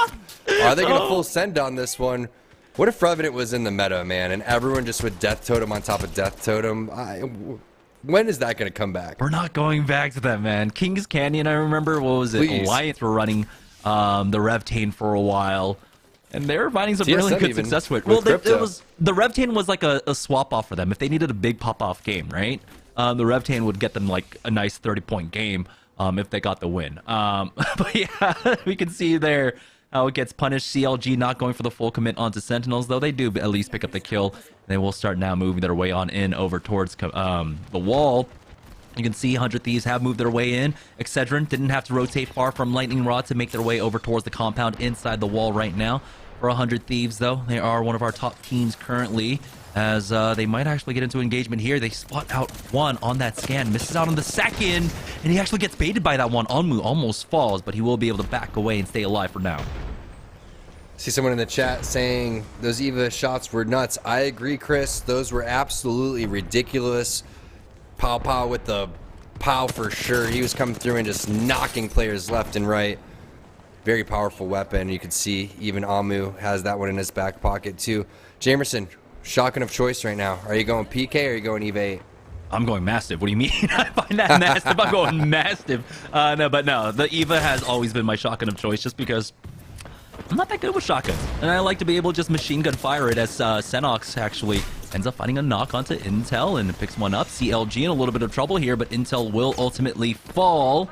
And now Esports Arena making this push. I'm wondering if there's going to be Sentinels on the other side. No, it's CLG. Mamba falling at this point as Esports Arena just playing this one out as a duo, unfortunately. Did not have their third. Fury still up as he does get that nade spam down. If they can try and get him behind some cover, maybe go for the res onto Phony. They are focusing down that knockdown shield, and Fury will go down. CLG picks that one up.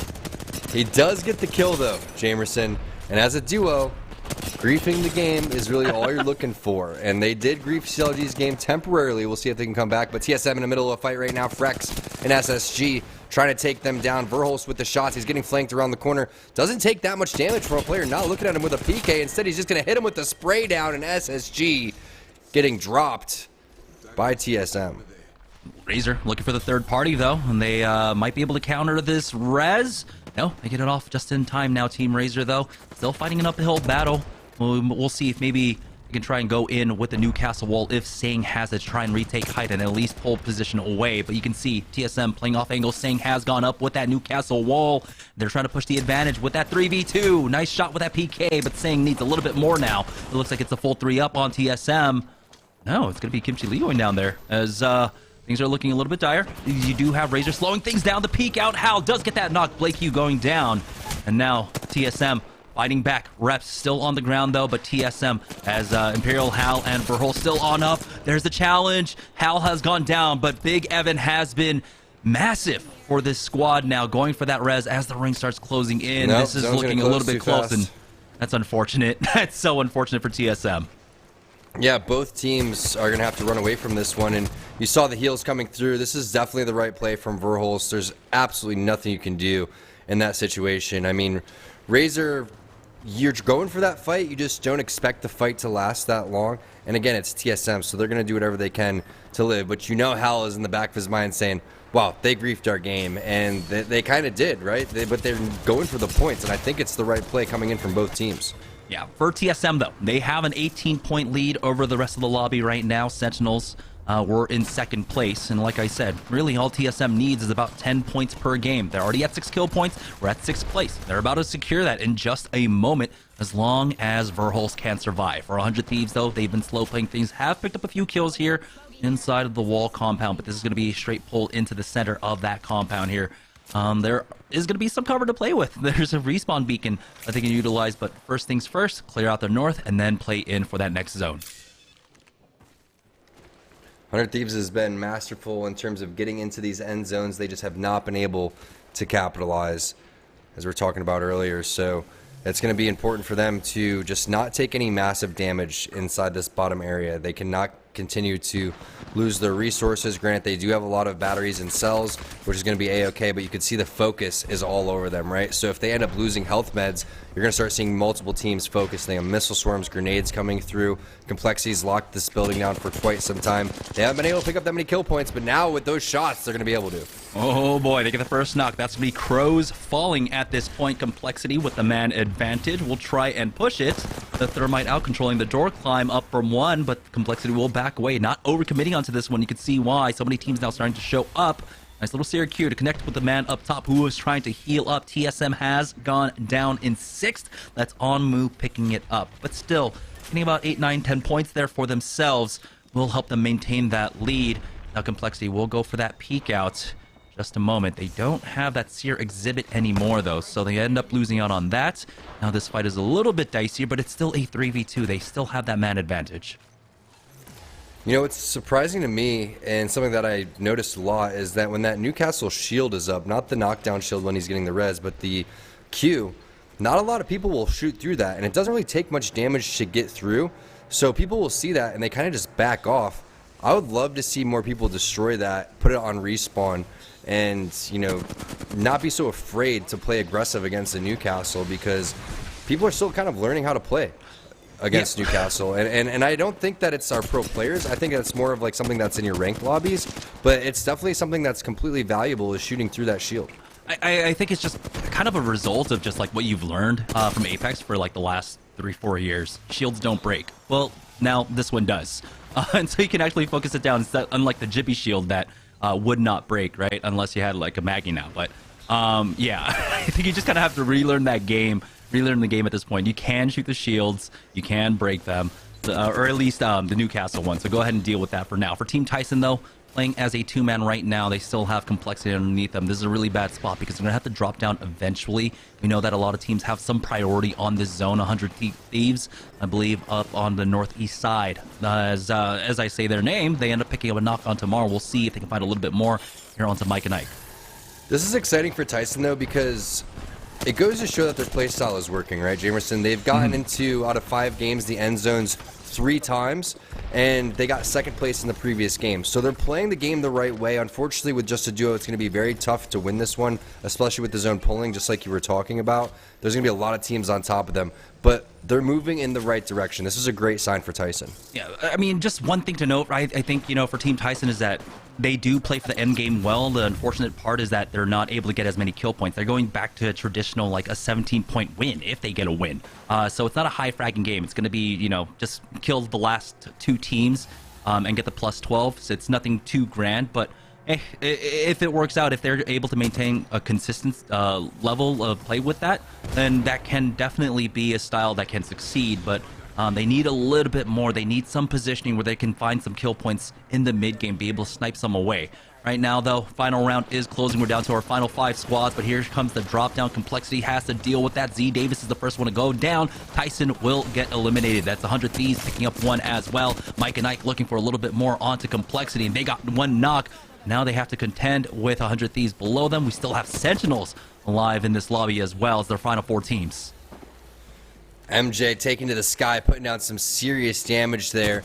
And it makes you wonder, Arc Stars are very useful, tracking a little off right there, but they still push Complexity into Sentinels and get rewarded with a couple of kill points along the way. That's going to be Wizard Coin picking those up. Complexity going out, Sentinels going out. Here's a 3v3 against 100 Thieves. There goes the Singularity. It's going to be the Q from MJ, but he sends himself right back in, and he's going to get knocked right next to Mar. 1 player remaining, that's Wizard Coin. Great push there from 100 Thieves. The timing was off. You just got to wait a second or two for that first pulse of the pull, but he took it, that gravity lift, at the absolute wrong time. It was just like, wait, I don't think you could tap straight that hard or whatever, you know. Far between each other. So at this point, Mike and Ike might have been able to catch up. And we still have 2 more nights of play after this. And Mike and Ike are, it seems like, improving every single week, especially on the open nights. But most importantly, here on the pro nights, getting a lot more points than we would see from them particularly. I think right now on Stormpoint, this is their biggest opportunity, not getting challenged on that northwest side. Now heading into game number 5 of the day. We did have a lot of 50-50s, so we're going to have to keep an eye on CLG versus Tripods. But let's join on board with 100 Thieves, our winners from game number 4. Love how 100 Thieves has been playing. They're methodical. They take spots in the zone very early, but they're also picking up kill points along the way. They have Apex figured out on both of these maps. They have their composition down. Amu's great at leading the charge in terms of where to put players. There's also kind of the co-IGLing in terms of taking skirmishes. So if you want to watch a team play that has a very well-rounded play style, watch out for them. In terms of team fighting, watch out for Sentinels and TSM. Those are the two squads that have been really taking the fights to teams and winning them very handily. This is also a recent change for 100 Thieves. First day of FFL was not good for them at all, but second day they made the swap off, going over towards this edge fighting composition, going for that Seer Horizon Valkyrie, and they had a massive day number 2 where I believe they shot up from like 18th place to 2nd over the course of that one day. So they have picked up to this composition really quickly. For Esports Arena, though, it looks like they are in a fight once again. We do have, it looks like someone taking off with a Trident right now, but they're getting tagged up, and unfortunately this is not a clean fight for them. They have white armors. Boney's off by his own and might actually fall for this one. He's already used his Moby shield too, and right now, luckily for him, he does win that duel up against Naughty, but Zach Mazer does trade back, but he goes down himself. Esports Arena now down to a 2v1 versus Cloud9. Esports Arena should be able to finish this one off. Just a very weird situation to see the RE45 back, right? We know that was in the crafter for so long, and no one knows why it was in the crafter either. It's just a gun that nobody really wants to use, except for in a situation like this when you really need to. But taking your time is key. The use of the knockdown shield, not going to really matter when you have two different players collapsing on top of you. And if I'm not mistaken, that's back-to-back 50-50 wins there for ESA, and they've won almost all of their 50-50s. They've been contested in Landslide, and now they're getting contested again in Stormpoint. CLG. We'll see if they make Tripods 5-0 after this one. But you can see, again, CLG just have a really good understanding of how to play this Cenote kind of 50-50 right now. But there it is. Finally, a wrench being thrown in the works there up against CLG. Someone taking an off angle and actually forcing Dimmy back. And he's actually giving them a lot of respect. Did you see how far back he pulled? I saw that, but there's also a reason why they took this POI. This is where G2 originally would land, and I have a feeling like they've been a new team, you know, they haven't been a team that long, Jamerson. This is an opportunity for them to look at where all of the teams in NA are landing and learn how to just play the game, like get into the game, get an opportunity to get a flow. Do you really want to contest CLG? They're not going to give up. They've contested XSET all the way down to the finals where the Pro League happened and where the championship was going down. ESA over towards Landslide, we already know how bad the loot is over there. So to me, if I was a coach or an analyst for them, I would say, hey guys, let's consider going somewhere else. Again, I'm not trying to tell these guys how to play, but there's opportunities to learn here, and you just are throwing that by 50-50ing every time. Yeah, the key words I think was play the game, and they have not been able to do so whatsoever. Renegades, though, versus Vizio was a little bit close, but Vizio ends up getting taken out. Tripods will go down next. CLG making them 0-5 on the day on the 50-50s here. Sentinels, though, going for that Revenant push, first push with Stormcatcher in their sightlines right now. Team already sliding down, hitting for Flesh, and they already have a big advantage in this fight. Again, they'll come back with another 50 HP, but oh no, Senok gets melted on that death protection there. And it's, unfortunately, it's just Lou remaining, and it's just Complexity able to clean them up. There's just someone camping the death totem that entire time. Sentinels getting wiped up. Unfortunate for them, especially with them in the running for the top 3. Great spray right there coming in from Oxygen Gaming. The tracking looking so good with the Volt and R301. 100 Thieves, after their win, they're going to go out in 16th place. Crazy start to this game. Very aggressive. 5 teams already eliminated. Not what you expect in Stormpoint, which we've seen has been much slower pace. The great thing about Stormpoint, though, not many third parties are coming compared to, say, World's Edge, or should I even mention Kings Canyon? And most importantly, after all these fights, TSM, who had a 13-point lead heading into game number 5, now they can just kind of rest. If they wanted to, they can slow things down and just play for the 10 points, which they did in game number 4. If they get 10 points here, it's basically a guaranteed victory, getting a 23-point lead over the rest of the lobby. It's going to be smooth sailings for them, an easy $1,200. For NRG, though, they're trying to take a fight right now, I believe, up against probably Mike and Ike. As you can see, yeah, it is Mike and Ike right underneath them. There's a pretty big armor disparity between these two squads. It's going to be triple purples versus the triple blues, but NRG doesn't let that dissuade them out at all whatsoever. Mike and Ike trying to turtle up here. Have to be careful, though, now that they are fighting in the ring. Exactly, always key. Fighting the heartbeats through the wall. MJ realizing, hey, they have the high ground. It's going to be tough. They want to just continue to book this one, share some resources, and continue our way on out of the down beast. But I like the route that they're taking, Jamerson. They got an idea of where NRG is, and they're running to the complete opposite side from them. Yeah, that's the nice thing about that heartbeat sensor. It just gives you so much information, especially within these ranges on the down beast. You know where everyone is. For Renegades, though, looks like they might have found themselves another fight. And one player off on his own just dancing around. I'm wondering if this is just solo or something. No, we have 44 players. Never mind. It's just a player just trying his best to survive here. As Renegades looking to gatekeep now. It's Team Intel. It's a full 3-man on the other side of this fight. But they are slowly losing out in terms of traits. Their meds are starting to run low. You can see Icy now down to just syringes. Renegades, they can play this game all day. They've got Ludo with the gold armor, so he can apply a lot of pressure with that. But looks like Renegades will go ahead and relent just a little bit, pull back over towards Jurassic Park, and then maybe play off of their intel, also just completely backing away. Yeah, smart from Intel, and they're pretty fortunate that there was some missed shots there from Power, which is a little bit unorthodox. I feel like if he didn't have the 2-4 and just went with iron sights, the 2-4 kind of griefed him in that situation. As soon as he started to connect, that player ended up one shot, but it looked like it was solo for a second. Oh no, Mar out in the open, and Nerf's going to punish that one. It's nice to see Messiah back after taking a day off yesterday. Yeah, for now, Nerf looks like with that one knock, they want to try and force the issue just a bit, but hey, gravity lift maybe to bait them out and be like, hey, let me change up this angle. No, they need the loot. They're going to go ahead and pick that one up and then continue to play off of that. I don't think we got a good look at the ring quite yet here. For game number 5, well, hopefully we can take a look at that in just a moment. For Mike and Ike, though, they should have time to pick up that banner, maybe get a res out here, out in the open, and maybe hit up a replicator. Here's G2, though, now making a push. Exhibit has been used along with the gravity lift to take height. The first peek out to Designful gets the crack onto one. Door is gone. Now, they got to be careful themselves. That pull in, but it doesn't matter. Designful just hold that line, hold the angle as they hit up with that wingman, getting peeked out from the left-hand side, but they should be able to turn onto it as a 2-man, but it's a nice peek out as G2 have not traded quite yet. There we go, losing out on one. It's going to come down to Chaotic, but he has been cracked for 1 HP. Madness himself is basically down to 1 shot. Both sides going to go ahead and take the time to heal up. The bat there for Madness as putting on a little bit of pressure. I think he hears him above. He knows, but he needs to be sure as he has that knockdown shield to play off of. Will hit up that med kit. Chaotic is probably doing the same on the other side. Here comes a drop down left in the 1v1 versus Chaotic. That's a big PK shot. Only hits for 18, and there it is, the last flick to finish him off. Madness keeps Renegades alive. And our observers were just waiting to get the map ready for you, Jamerson. You could see how fast they switched. Almost as fast as that flick right there. Look at the observers coming through with the clutch map. Taking a look at the southern side, CLG looks like they want to collapse on to Renegades, though. We'll see if they can get there in time.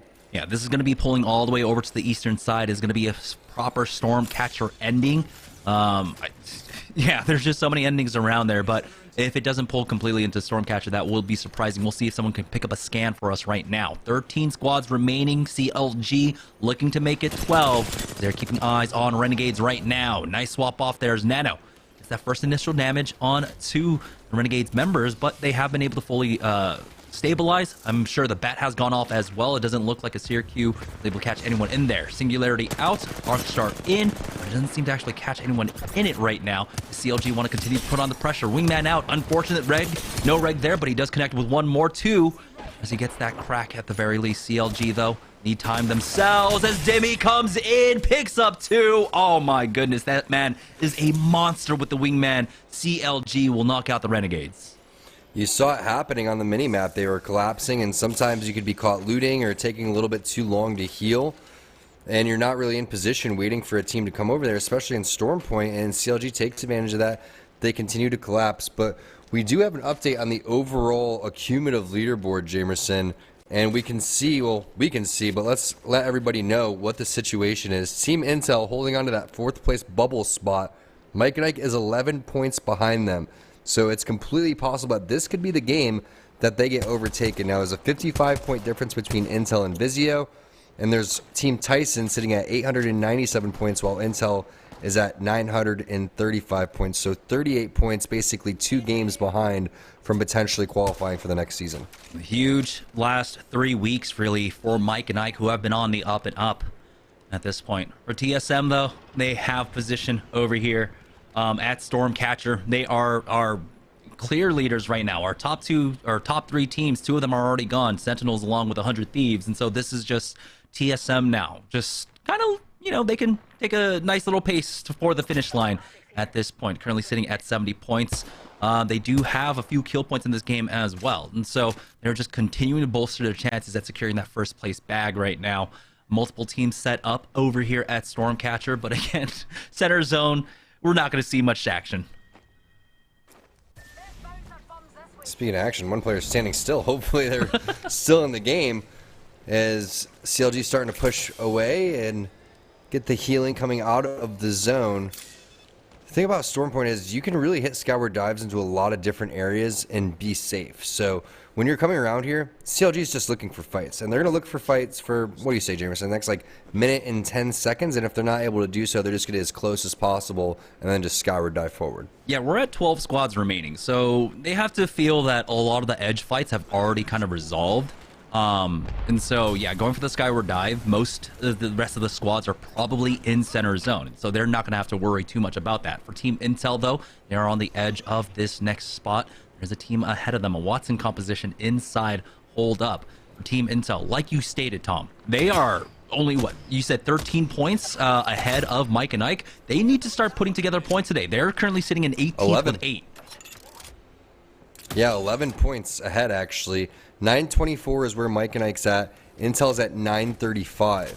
And, Razor, if they had a crazy day today and a crazy next week, could stand a chance. I mean, it's still anybody's race because Vizio isn't really safe either. They're at 990 points. So anything could happen next week, especially with how talented these teams are and the way they played today. And it makes you feel like because of Razor's circumstances, that's why they came through and played such a great game number 1. Yeah, I mean, for Vizio and Intel, 2 teams that are arguably on the bubble right now, this has not been their day. 11 points for Vizio so far. Intel only with 8 on the pro night. This is a huge opportunity for Mike and Ike. Here's Team Nerf, though, trying to make a fight up against Team Excedrin, who they themselves haven't been able to get much going today. For Team Nerf, they're also around 9-10 points off from taking that first place position to end off the season strong. So a lot of things to follow now as CLG looks like looking for another fight, but this one's coming at an awkward time right now. Zone's starting to close in and they're getting gate kept. Yeah, Mars taking a lot of damage. That's going to be Forcey with the 30-30 from Team Nerf. And again, going back to how important it is for Mike and Ike to get these points, they may just need to play this out as a duo. It's going to be very difficult to get that banner. Nerf playing on that high ground. Looks like they're going to drop down, though, so there could be somebody in the vicinity. And meanwhile, in the kill feed, you see Reps getting the knock and flush with the scout onto Freck. So it's going to be the skyward dive, as mentioned, with the round closing. They're going to need to find a safe spot to go and set up, but doesn't really look like there's many areas to play. Yeah, bogeys found, and so Mike and Ike unfortunately rotate into another squad as the 2-man right now. Wizard Coin has already been cracked. MJ is the only one up. He does get himself the blue armor ultimately there, as we've even got the fuse actually coming in from long range. Nathan picking up one onto CLG. Demi ends up cleaning them up. That's going to be Nathan getting an extra point for NRG. Again, another squad that surprisingly we're seeing in the middle of the pack right now, but this could be a huge turnaround game and game number 5 for them. Maybe even make a shot for the top 2 finish with 100 Thieves and Sentinels going down.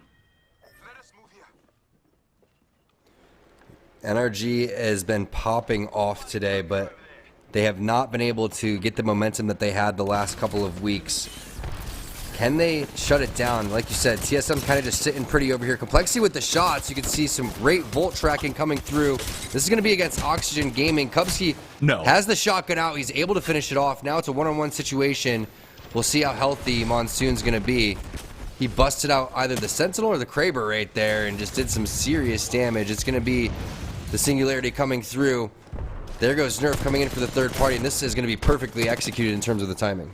Yeah, easy for them as the complexity does end up going down. Turns picks up that last kill, and Oxygen will go down as well. Nerf securing now top 8 along with 4 kill points, along with all of this loot. And the rotation was looking a little bit scary, but they do make it in ultimately. Team Razor, though, inside of Stormcatcher, we get a better look at the next ring. It's pulling towards the east side of Stormcatcher. Oh, he catches an Arc Star as he goes for that castle wall. Instantly gets breached. There's the Mother Load right on top of him, and he is bleeding out. Gildersons was able to snake that one in. We do have another Knuckle Cluster as they get that first knock onto Sang, and now as soon as the dust settles, NRG should be able to push up. They do deal with that Newcastle wall. Now they have free entry for the rest of this fight, even caught up in that tier exhibit as well. NRG going for the peek outs. Never mind, it's just the thirst onto Sang to make things so much easier for themselves. NRG on the verge of knocking out Team Razor in just a moment. Chasing after that last player, unfortunately, will not be able to get him, but NRG now secure this position. Yeah, tough break for Razor there. I mean, Gilderson played that fuse so well. It's a little bit of a counter to Newcastle because you can just continue to chunk away at that wall. And you saw a lot of teams try to shoot that wall down, but those Knuckle Clusters are going to put in some serious work, especially when you rain down that ultimate to boot. Now, Team Nerf on that ultimate low ground, looking like they're going to find the final player from Team Razor. That's Blakeu with a decent performance trying to rat it out, but he goes out in 7th place. As this is a good game for our partner teams, to say the least. I mean, you got a couple of teams in here like Nerf and etc., and we'll find out what the rest of these teams are here very shortly. All full teams. Yeah, also you have to remember, you can just double melee to break a panel on the Newcastle wall. That's all it takes. It's just like a door as a destructible. So if you don't want to, if you're up close enough and you don't want to use any ammo, just go ahead and do that. Imperial Hal, he's got the bow check bow out for his squad now, making the change up as well. Overall, it's reps going on over towards the horizon. I don't know if we were able to talk about that, but right now TSM, they're just securing the bag for themselves. This should be an easy dub overall. They already had, what, a 13-point lead heading into this game. Now they just need to finish off strong. They're on the verge of doing that. 5 kill points to their name. We've got top 6, and they have an easy rotate as they're looking to gatekeep here on the western edge.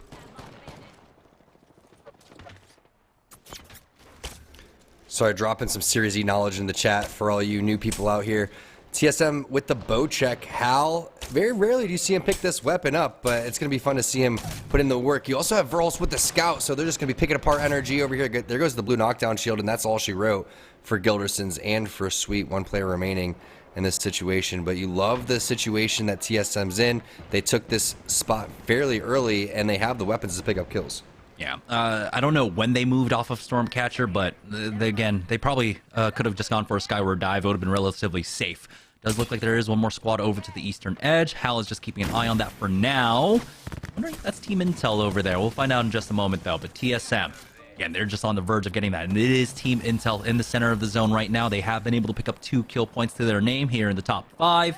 They've also been dishing out some decent damage, at least securing themselves a red Evo along with those purples. Excedrin, though, stuck on the low ground right now, getting peeked out the Evo.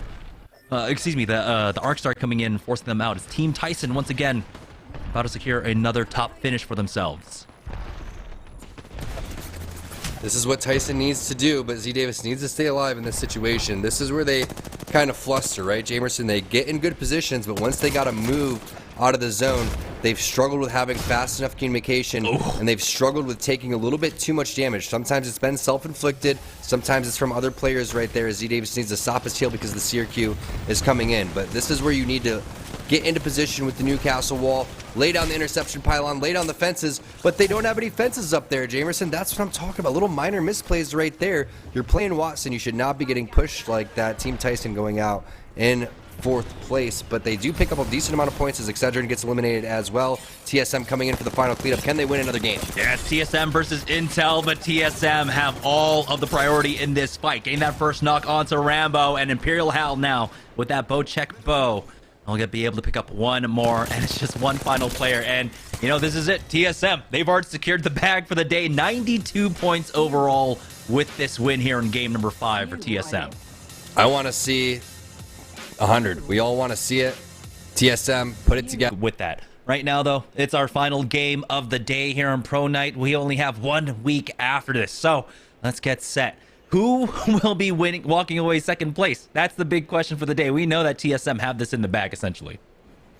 And you have a feeling teams like 100 Thieves are a squad that you got to kind of favor over Sentinels, because Sentinels, you can't tell if they're trolling or not with this Revenant pick, but TSM, you know that they're going to still be going 100%, pedal to the metal, looking like they want to go for 100 points and, you know, win 3 out of these 6 games. Because when we go back and look at mistakes that they've made, and we're talking about could they play any better, we don't have time for that because there's the 50-50 taking place. Sentinel's already putting some serious damage down. That's going to be Crust taking one player down the no shields. And how are they not dead? I have no idea. But here's the rest of the Sentinels now pulling up, but they don't have control over Roof right now.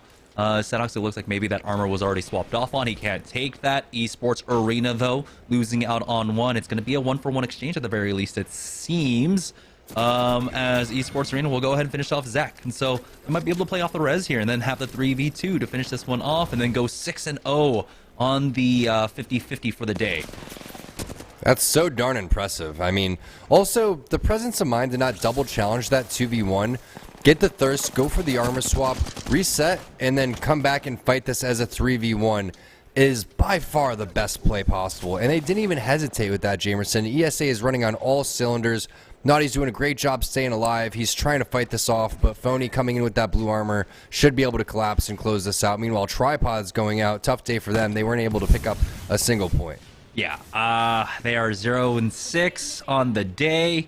I think they're 5 or maybe even 4 games. 4 games where they went down in toilets. So not a good showing at all whatsoever. For Esports Arena, it's a little slow going to finish off Cloud9, but ultimately they will get there. Cloud9 out now in 18th place. Esports Arena, they'll get these early points for themselves, along with possibly, a decent ring pull in their favor. We do have it coming down here to the southwest side of the map. We'll see if it continues to go that way.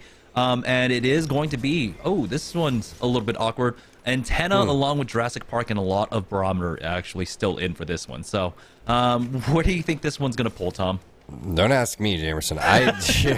I'm looking forward to the next split so I could learn Stormpoint a little more because, we played it a little bit, here and there.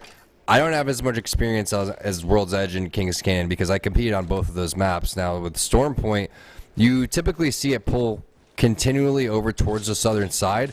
If that's the case, you're thinking kind of where Sung's at, right? And where Vizio's at, over towards these bottom buildings. Maybe it bounces over towards Antenna. Maybe it goes kind of over towards this water area or Barometer, kind of where Resulta is making his way over there from G2. But these zones, I don't know. Half of it is mountain area. Yeah, I'm thinking maybe like some of those bridges on the north side of Barometer at this point. For Sentinels, it looks like they were able to get out of that awkward fight. They did not end up getting that kill, unfortunately, and so they just kind of disengaged off of that. They're going to play a little PvE and farm up these spiders for the time being, as Razor have moved their way on over towards Jurassic Park right now. Nice little scan there from Blake Yu, but they're really not going to be able to do much else unless that player decides to go for some peeks up against that G7 scout in the window. And Blake Yu's getting some decent damage off. He's 128 now, just a few shots away from getting himself in red Evil Shield early on. Saying not having the same kind of luck, still stuck on this white armor. Looks like that team might actually be positioning for a push.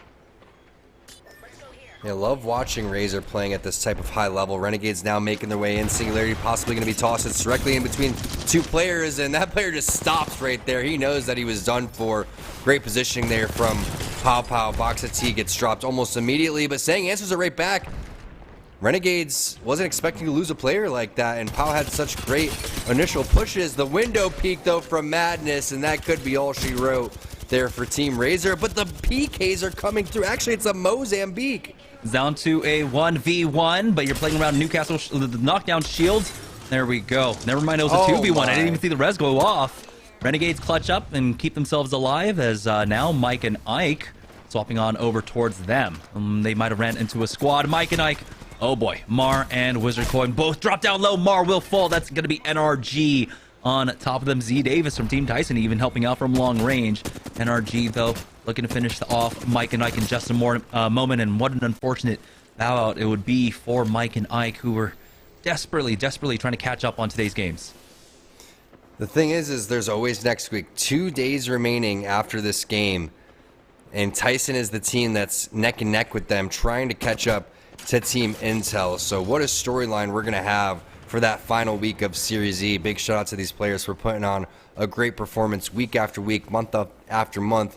And our open lobbies, if you haven't seen them, they are just as intense as these pro lobbies. I mean, they are getting more and more stacked every single day. The shots from Gilderson's looking clean with that flat line. Has the gold mag in his back pocket, so didn't even have to reload that one. Could have busted out the Volt, but they are hunting this player down.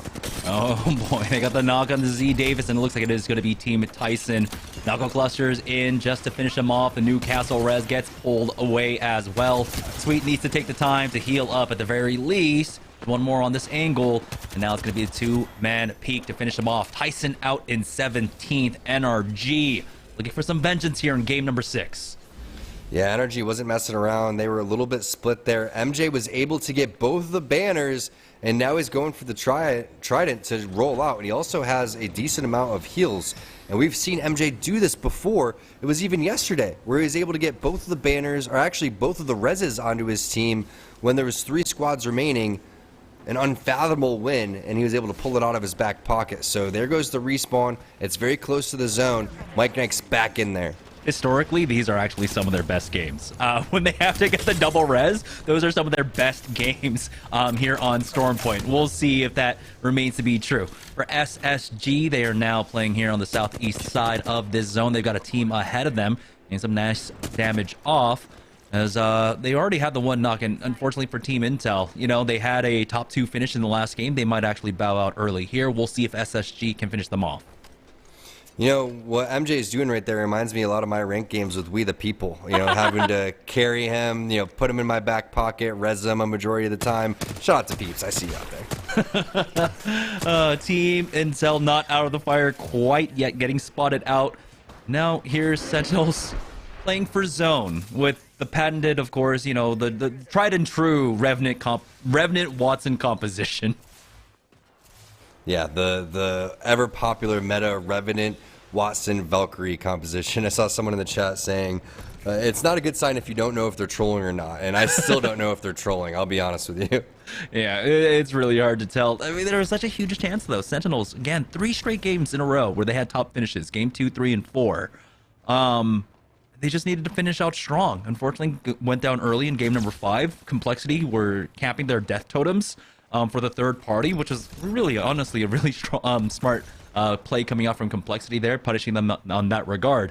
Speaking of Complexity, they might be getting into a fight with Renegades fairly shortly here, as we are seeing a lot of rotations on the northern side as well. TSM trailing after Nerf might be able to catch them out and then secure basically the 100 points for themselves very shortly.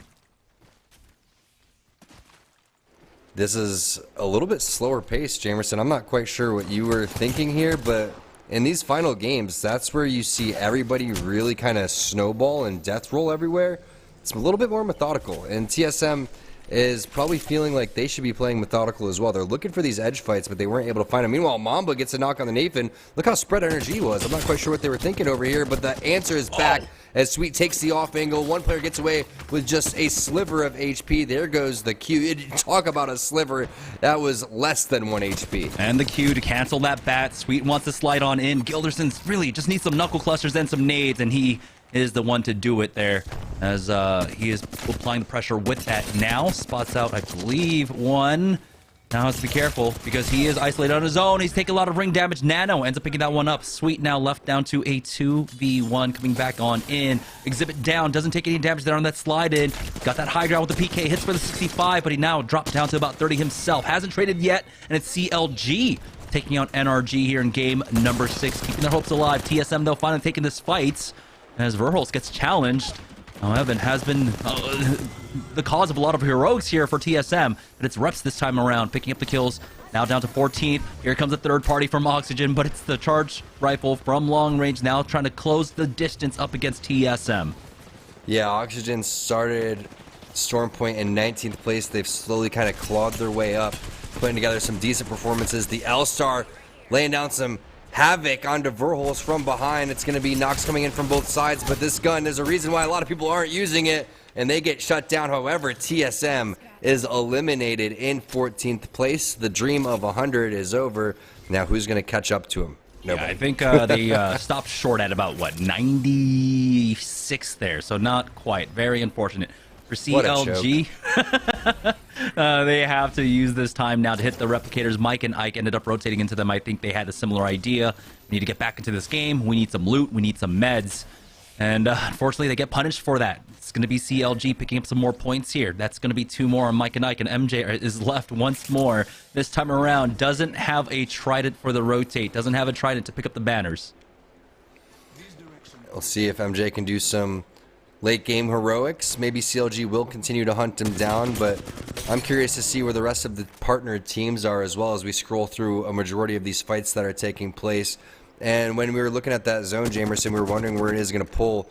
G2 is looking like they are the team that's going to be in position, so we'll find out what happens with that zone here very shortly as round 3 closes in 2 minutes, and teams will be forced out of that zone number 2. But you like the shots coming in from Pau. He's been a big flatline fan all day today. Yeah, despite having a wizard on their team, Mike and Ike, it's been MJ that's been making all the magic happen for them, getting the reses, keeping them alive in this game. But for Renegades, this is one of their better ones so far today. Only 26 overall after five games, but you kind of expect that when you have a team like TSM that was, kind of hogging up all the points there at the top, almost 96 across the last 6 games, and then, what was it, 100 Thieves and Sentinels also with about 110 points between them. So right now, the middle of the pack is extremely close, and I think that's why things have slowed down a little bit here.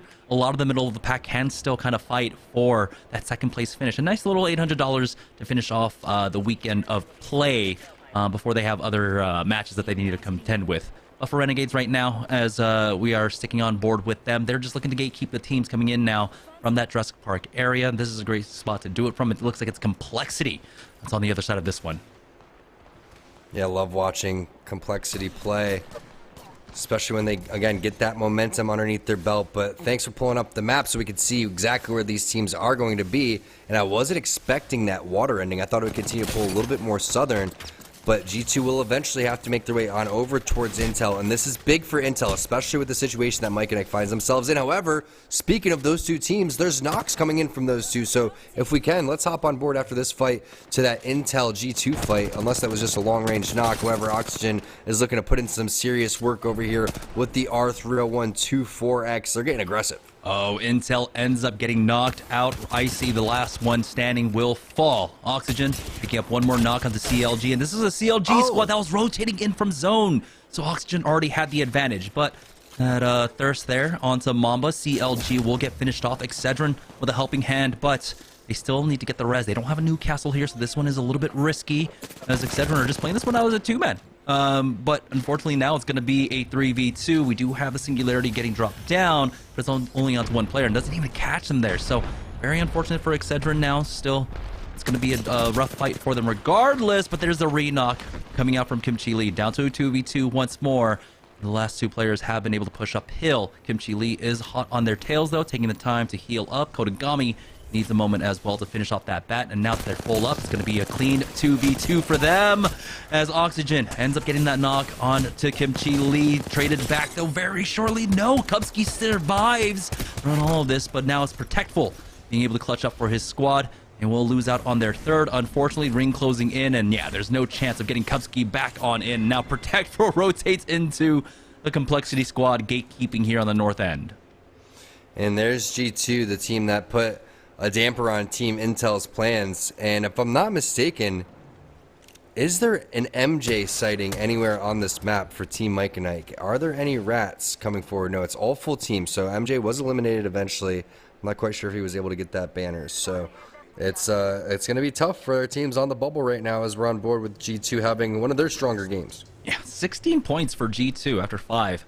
Not what we've been seeing out of them here on the Pro Nights for now. And yeah, we did get confirmation. MJ did go down to the ring. I mean, they were already short on meds. They were trying to hit the replicator for it. They ended up getting spotted out by CLG. So there was no shot for him. For Complexity now, trying to make their way on in. I believe it was Renegades playing off of this dome ship right now. Cross angle has been spotted out, though. You can see coming out from that Seer player for Complexity now. But they have another 30, 40 seconds, really, before they they have to full commit onto this fight. And now, with time kind of dwindling away, the pressure's going to be on them with the ring to their back. Yeah, and we've seen how brutal that ring can be, especially for when Protectful is trying to make his way forward. Now they're going to get aggressive on the player that's behind the tree. It looks like it was a solo away from his team, and they've got some off angles. So this is big, but that Newcastle wall is looking strong. Shots coming in onto Complexity, and they're losing a lot of their shields. Now it's up to Monsoon with the bow in his hand, trying to strafe back and forth. Only one more shot before this player gets dropped, and surprised they haven't gotten third-partied yet. The charge rifle shots are coming around. Monsoon using the knockdown shields almost to perfection, but the other player using the knockdown shield, and what do you know? It's Madness again, clutching it up. Doesn't need the PK this time around, does it with the EVA 8. Yeah, and now he needs to go for that heal. He's not even going to be able to get the res. We do have the zone closing in just a few seconds. Maybe, actually, we'll be able to get Luda back up. And I didn't actually keep an eye out to see if they had a mobile respawn beacon. But I love that call coming out from Renegades. When you had that full 3-man commit onto that one lone player out on the tree, you saw the rest of Renegades instantly respond. Gravity lift being used, change up that angle to try and challenge them. Despite everything that was used from the Complexity side, Renegades did a great job of just kind of turning onto them so quickly in that fight. For Sentinels now, oh boy, they end up getting caught out by 100 thieves from behind. The nade spam was too much. They try to go for a skyward dive. Now Onmu, though, will fall. He might be in a recoverable position. We'll see if Scurry can make his way on over. You got the rock covering the south, and then you have that wall covering the west. Vizio looks like they might fall themselves just on the edge of that zone. 100 Thieves has been eliminated. And so now things are open for our middle of the pack teams quite possibly to come in and sneak away a second place victory. Renegades are able to pick up that banner and get that res. They're trying to get POW back into this. They leave themselves almost as sitting ducks. The team tries to make the push onto them now, and they are challenging them for it. They are punishing them for it. As Luda has been cracked, Madness is still alive for himself. Exhibit is down, Q out, and he holds the line. He holds the angle, changes it up from up top, and even the melee's coming out from POW to help him out. Luda does go down for his efforts. We'll see if they can recover. It's our final 3 squads. We got G2, we got SSG, and Renegades, but now SSG are trying to full commit onto Renegades. When it comes to Stormpoint, Madness has been the MVP for his team by far. He gets eliminated, and now SSG looking for their first win against another team who has not had the best day. It's going to be G2. Great shots there from Dropped.